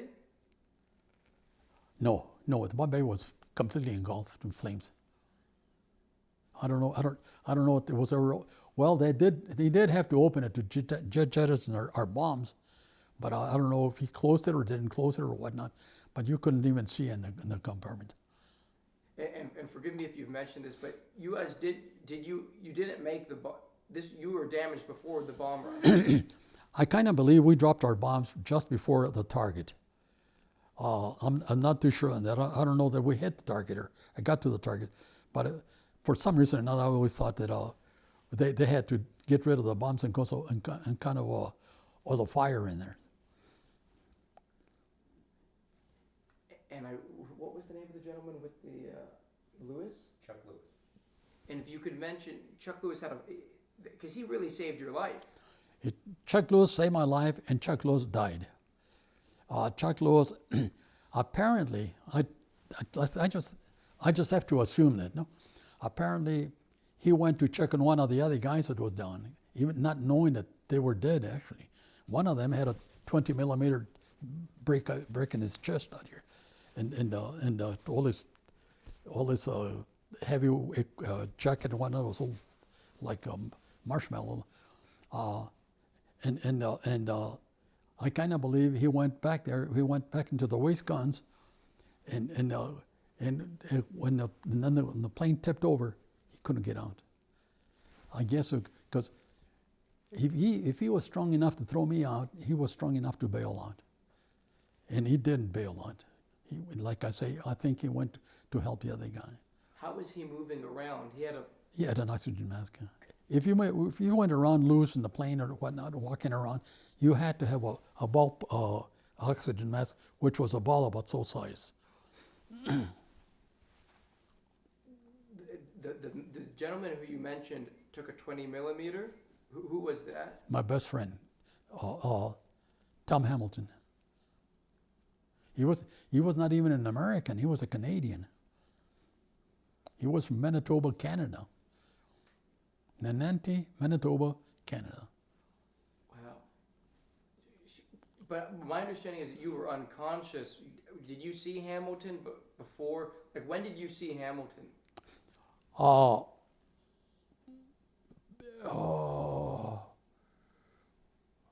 had to have seen him before I passed out, so somewhere along the line, because they weren't dead just a few seconds. Some of them were dead way before. So probably when I was still shooting that I saw him, because see, my machine gun was pointing up north, up this way, and one waist gun was here and one waist gun was here. I could see both of them, Tom Hamilton and Paul Hunt on this side here. The question that you asked me, when did I see Tom with the window on his chest? Probably when I was shooting, like I said, when I was shooting, I was facing in their direction. That's when I had to have seen him. I mean, what was that like for you to see your best friend? Well, what could you do, huh? It's just one of those things, though. Tom was the oldest one in our plane. He didn't look old enough. Didn't look that old. He could have been 30, 31 years old or something like that. But so we didn't consider him one of the old guys. We considered a pilot the old guys. Yeah. Did you connect with Mr. Hamilton's family at all? No, not after I came back. No, I connected with the pilot's family and the top Harriet gunner's family. I went to the funeral of both of them when they brought him back. How did they? Oh, that's right. I was thinking of a different story. The guys who you saw that went in the water, they ended up. You went to one of the. No. The parents were my crew. Yeah. I was getting confused because there was another story where I think you visited the grave of the pilot of that other plane. Oh. And you always wondered, how do they get him out of the water? Right, I'm glad you remind me of that. Yeah, Wetzel. When Walter and I went to Europe, we visited three of my crew members that are buried in Belgium, and right across the state line in Holland, there's in Maastricht or something like that. Wetzel is buried there. We went and visited his gravesite. How he's there? I don't know. Did the Germans pick him up or what? How did it happen? I'll never know. I'm assuming that because you were so close to the coast, some of the fishing boats or something. Somebody picked him up, yeah. The and we could have been closer to Germany than we were to England, you know. I don't know. During battle, of course, I saw both Tom Hamilton and Paul Hunt. Tom Hamilton had his chest blown off with a 20 millimeter. You could see all his clothing and everything sticking out, and Paul Hunt was just facing down, just gone. And Tom Hamilton was your best friend. Tom Hamilton was my best friend, yes. I lost one, and I made another good friend. And when I met Ted Bartholomew in Stalag 7A when I first went in there, we were friends for life. As a matter of fact, this dog tag that I have here belonged to him. And when he was dying, he gave it to me. He says, "I won't need it. You hang on to it." From where we were liberated, the American trucks took us over the river into Germany. We were right at the border. And then they brought in a whole bunch of C-47s, and they put 20 of us behind each one of them. I don't know how many trips it took, but they put 20 of us behind, and then they told us to board. And all the guys that had said, "I'll never fly again," and so, they forgot about it. Everybody jumped into planes, and they took us to France, to Reims, France. In Reims, France, we went over to a field with, they put us behind barracks, and then they told us to take everything out. All the clothing we had worn for a month and a half or so, God knows what we smelled like. And we took that off, and we walked into the barracks, and it was a nice hot shower. First hot shower in 2 years that I did. And from there, after the shower, they gave us a towel. We dried ourselves. Before they gave us any clothing, they fumigated us with DDT. And they fumigated us with DDT. And from there, we got on trains and took us to Le Havre, France, where we stayed at a tent city called Camp Lucky Strike. And from there, we waited till we got transportation to the States. We got a Navy transport ship, and we left France June the 3rd, 1945, and we got to New York City June the 11th, 1945. The first land we saw coming over was the Jersey coast. The second thing we saw was the Statue of Liberty, and the third, of course, were the harbor in New York. And when we got there were a whole bunch of women, all women with blue hair, that were giving us coffee and donuts. Those are good donuts. And anyway, from there they took us to Camp Shanks. They checked us again, and they gave us another $200, and then they put us on trains coming from to Seattle, to Portland, to San Francisco, to Los Angeles, and so. My train came as far as El Paso, and when we came to El Paso, out there, that's where we had to get a transportation out of there real fast, and we flew in military air transport from there to Tucson. In Tucson, I met my family, the happiest day of my life, until my family came, and I found out that two of my brothers had died in the Pacific, and I didn't know about it all the time. And can you tell us the actual story of when you actually saw your family for the first time, like you described? I think your son mentioned it was at the train station. Well, it was at the Greyhound Depot, the old Greyhound Depot. One of the first that they had in Tucson. before the one in the end where they had it's about the third or fourth Greyhound depot in Tucson. Anyway, well,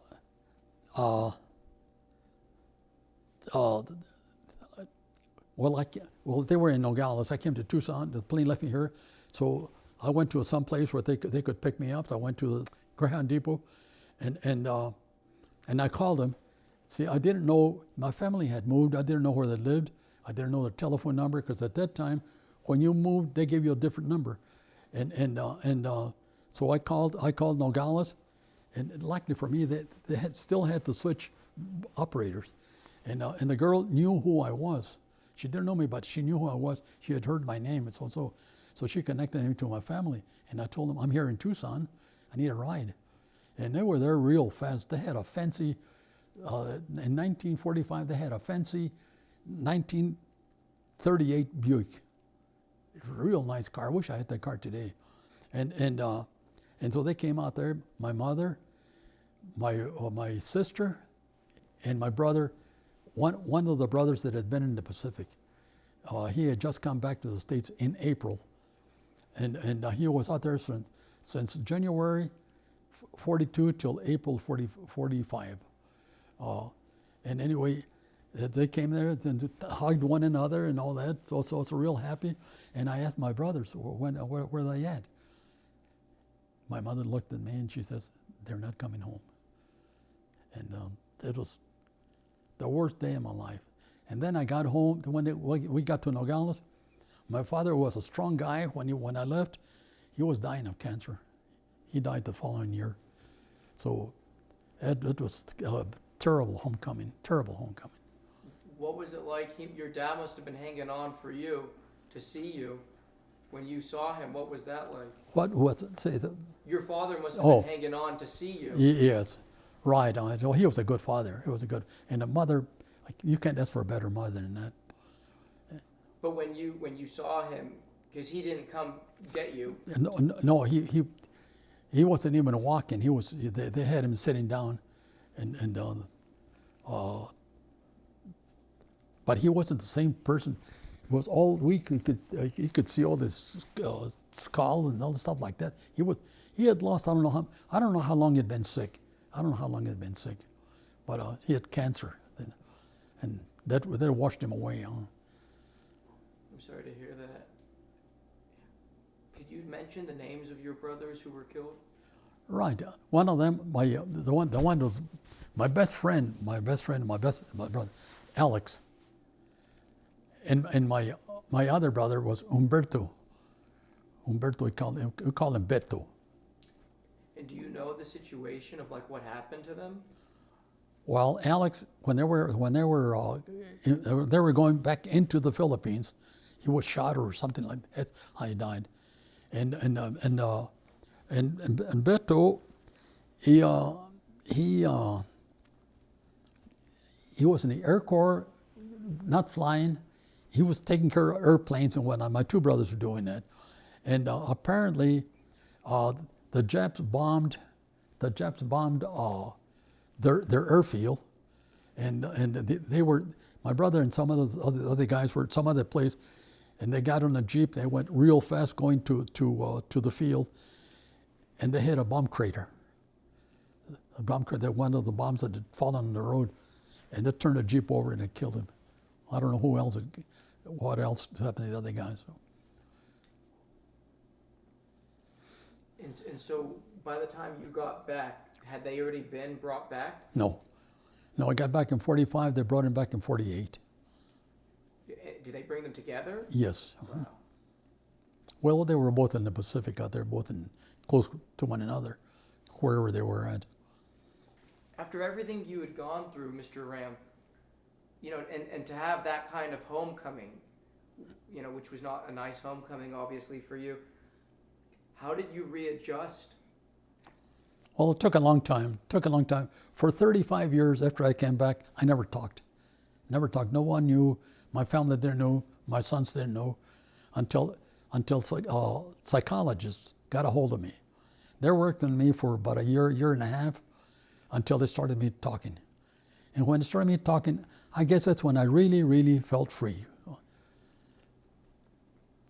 And so Walter and Harry didn't know anything about it. And anyway, and after that, well, actually, when I was home, they gave me an 80-day pass. Being that they didn't have a place to put us at, all those guys coming back, they gave me 20 days more. They gave me 100 days. And after 100 days, they sent me a telegram to report to Santa Monica, the Edgewater Hotel in Santa Monica. And it was a real fancy place out there.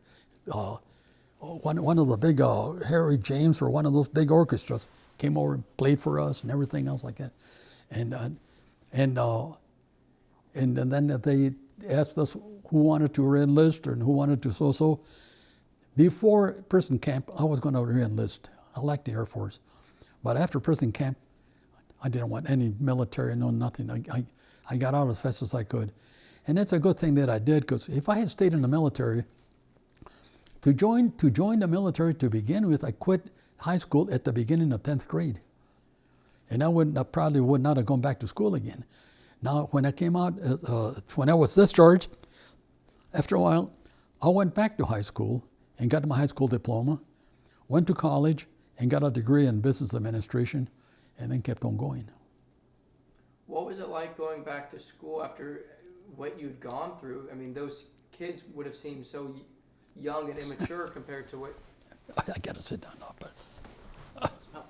No.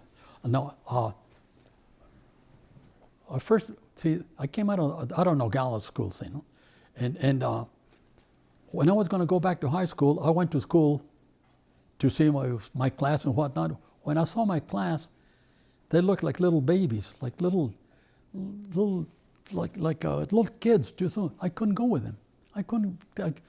So I went home and I told my mother, you know something, I'll go back to school. I had promised her that I would go back to school when she let me go when I was 16.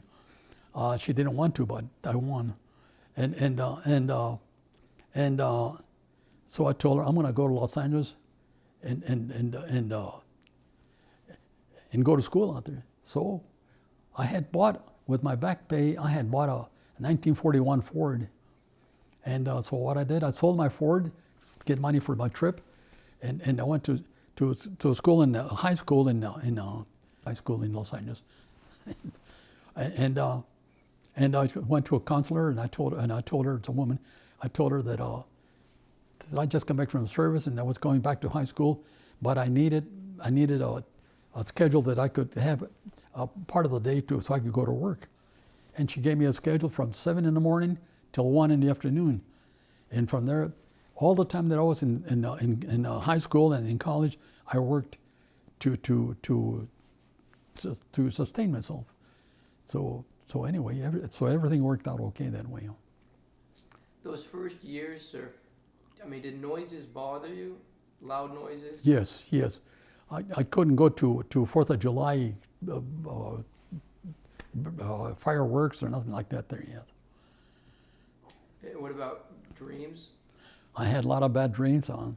I had dreams that, one of them that I remember, that I would be going into a church built out of stone completely with a dome, and I would be in there alone, and all of a sudden, all the stones from the dome would start dropping in, and I couldn't get out because there were no doors, no windows. I had that dream for I don't know how long. I had another dream that my sons were getting stabbed by bayonets, probably the bayonets that the Germans like to use all the time. So I never forget things. There was another one where I went with a group to a hotel overseas, and then when everybody left, I couldn't come back, and things like that. They're saying. So I forget what else, but I had a lot of dreams like that. Did your family members, your friends back in Nogales, when you first came from the war, did they, ask you questions, or did they just try to let you? No, actually, well, most of them were in the service then. They had to win at their regular time. They didn't jump it like I did. So there was only one friend out there, and his parents were growers in Mexico. All the produce that comes out of Mexico. and he wanted to go visit. He had just come from the Navy, and he wanted to go visit him, but didn't want to go alone. So he asked me if I'd go with him, and I told him, sure, I have nothing to do. I was just killing time waiting to be called back again, and so I went on with him, and saw all the farming and stuff like that, and that's what gave me an idea what to do when I started working on. What advice do you want to give to future generations, Mr. Ram? Life advice. Well, to kids to be more serious in what they do.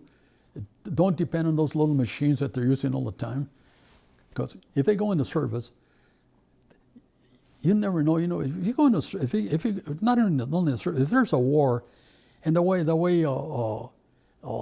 government is pushing us to Taiwan and this and that whatnot, Ukraine and all that, we're liable to be in a war, and if we go into a war, there's going to be some prisoners.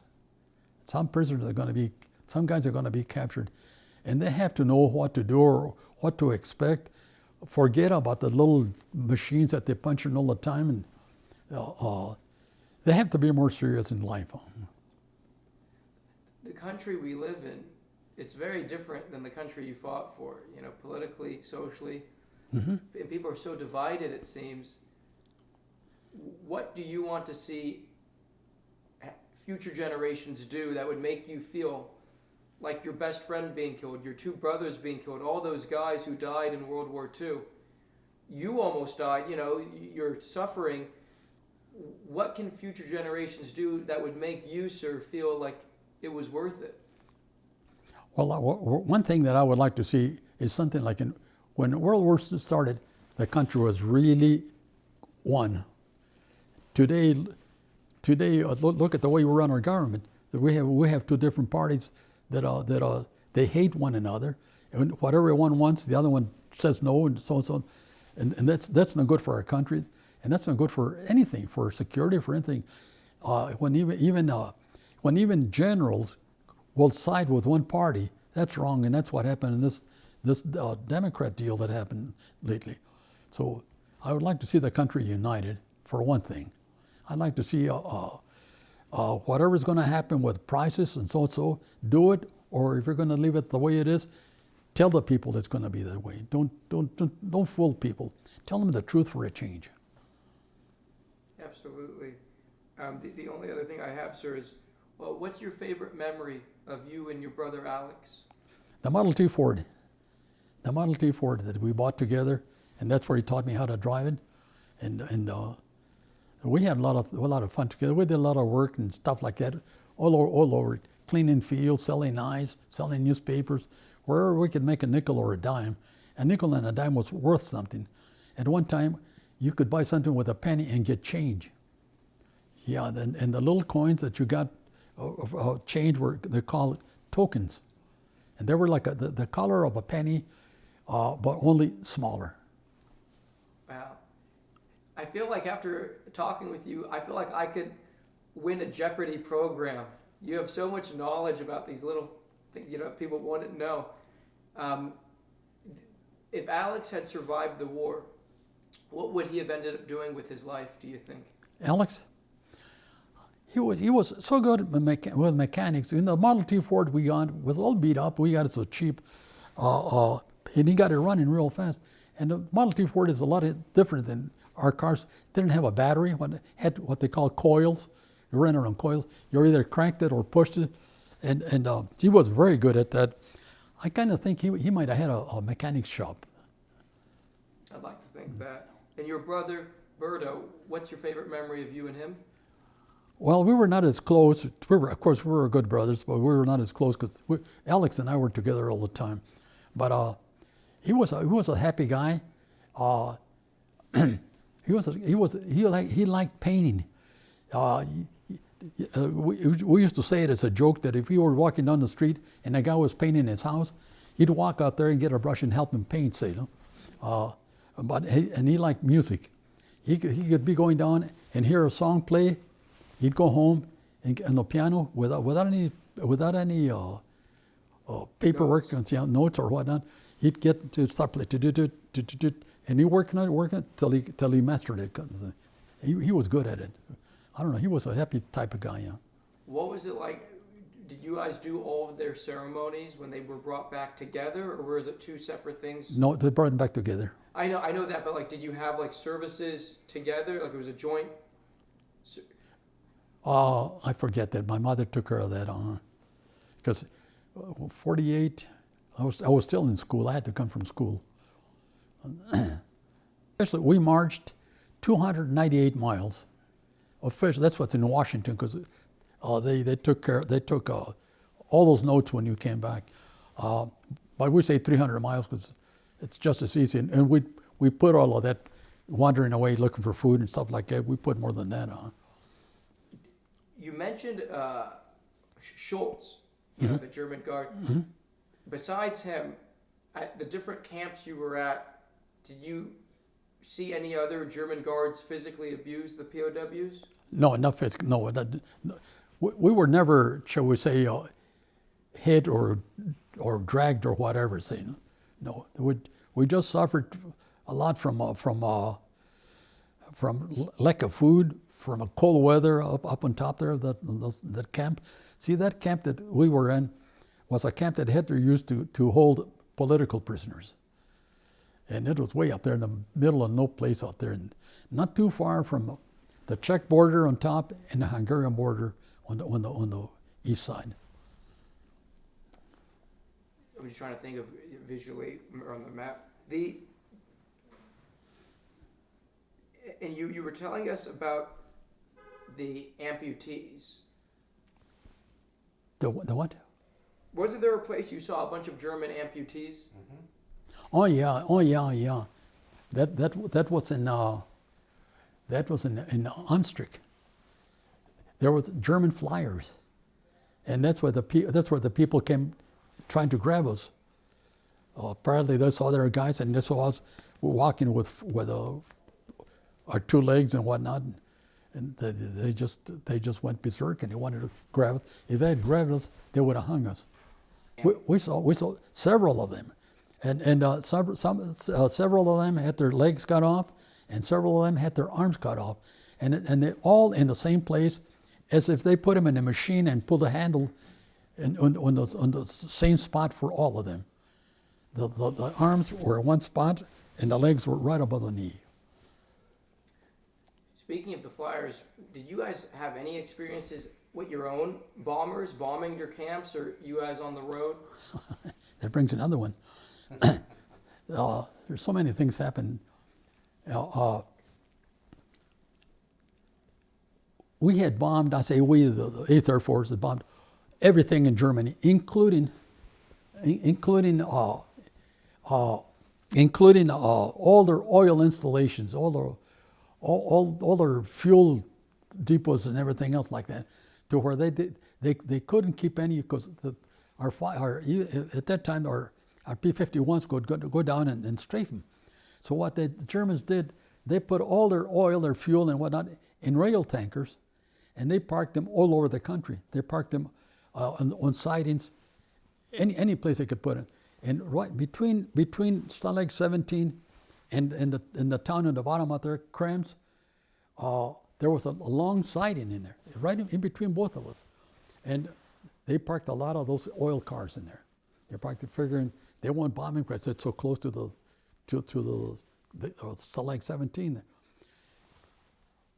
One morning, these B-17s came in.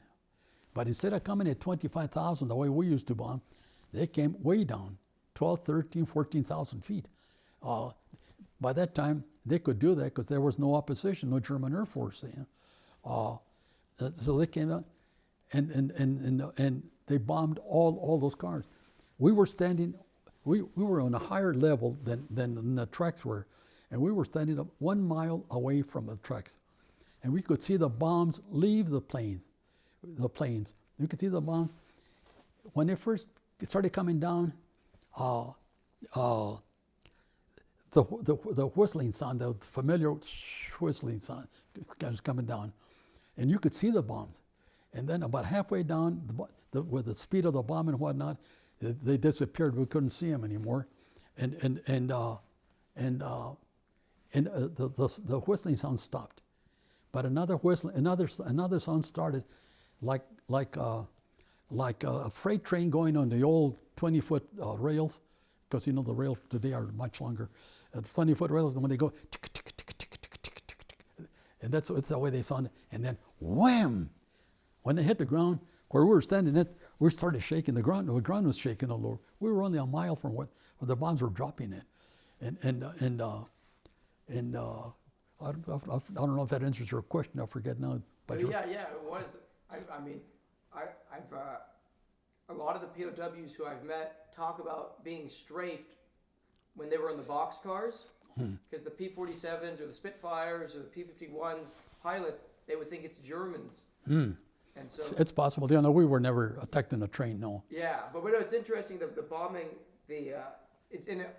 I find it, the Germans think, oh, the Americans would never do this, and then they really don't know the Americans, right? The Americans would try that. Right on. They wiped out the whole thing. Huh? There was black smoke all over the place out there. Right, and the ground shaking like a son of a gun. And we were just shaking all over. Huh? You told us about those escape attempts, those guys who were killed trying. Did you ever try escape? No. I think that trying to escape from Stalag 17 was a mistake.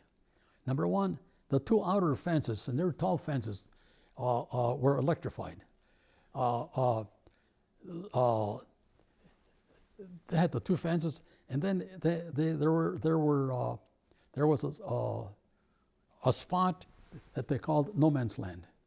There was a single strand of wire about so high that you should not go over it. If you put a foot inside out there, or even on top of one of the stakes holding the wire, they'd shoot you from the towers. And that's what happened to some of those guys. Okay, let's say that you escaped. Let's say you got outside.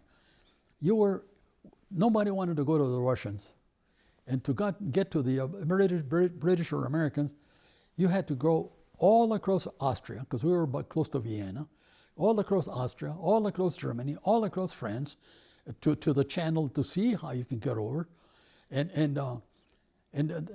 you didn't know the language, you didn't have any money, you had an American uniform, your head was shaved, which indicated you were a felon. What was the sense of trying to get out of there? Yeah, I mean, but if you had, like, when you guys got that order that Hitler gave the order to kill everyone. Well, it's best if you stay together. It's a big group. Well, I can't thank you enough for all your time. Let's get your book so we can promote that. Do we have that copy? Please, thank you. And I think, if I remember correctly, that you know how you would joke with your pilot about his landing? On your third mission, when you guys landed in the field, thank you, sir. Yeah, he did say that. Yeah, can you just on that third mission, what did you guys end up saying to the pilot? Oh no, we told him, not the co-pilot, told him, good landing. Good landing. So that's a better landing than you made in El Paso. Oh yeah, right. Yes, right. I'd forgotten about that. You don't need to say the whole story, but if you could just add that line, if you could say after we landed. Yeah, after we landed, we told the pilot, that's a better landing than you did in El Paso, Texas. What did he say? No, just grinned.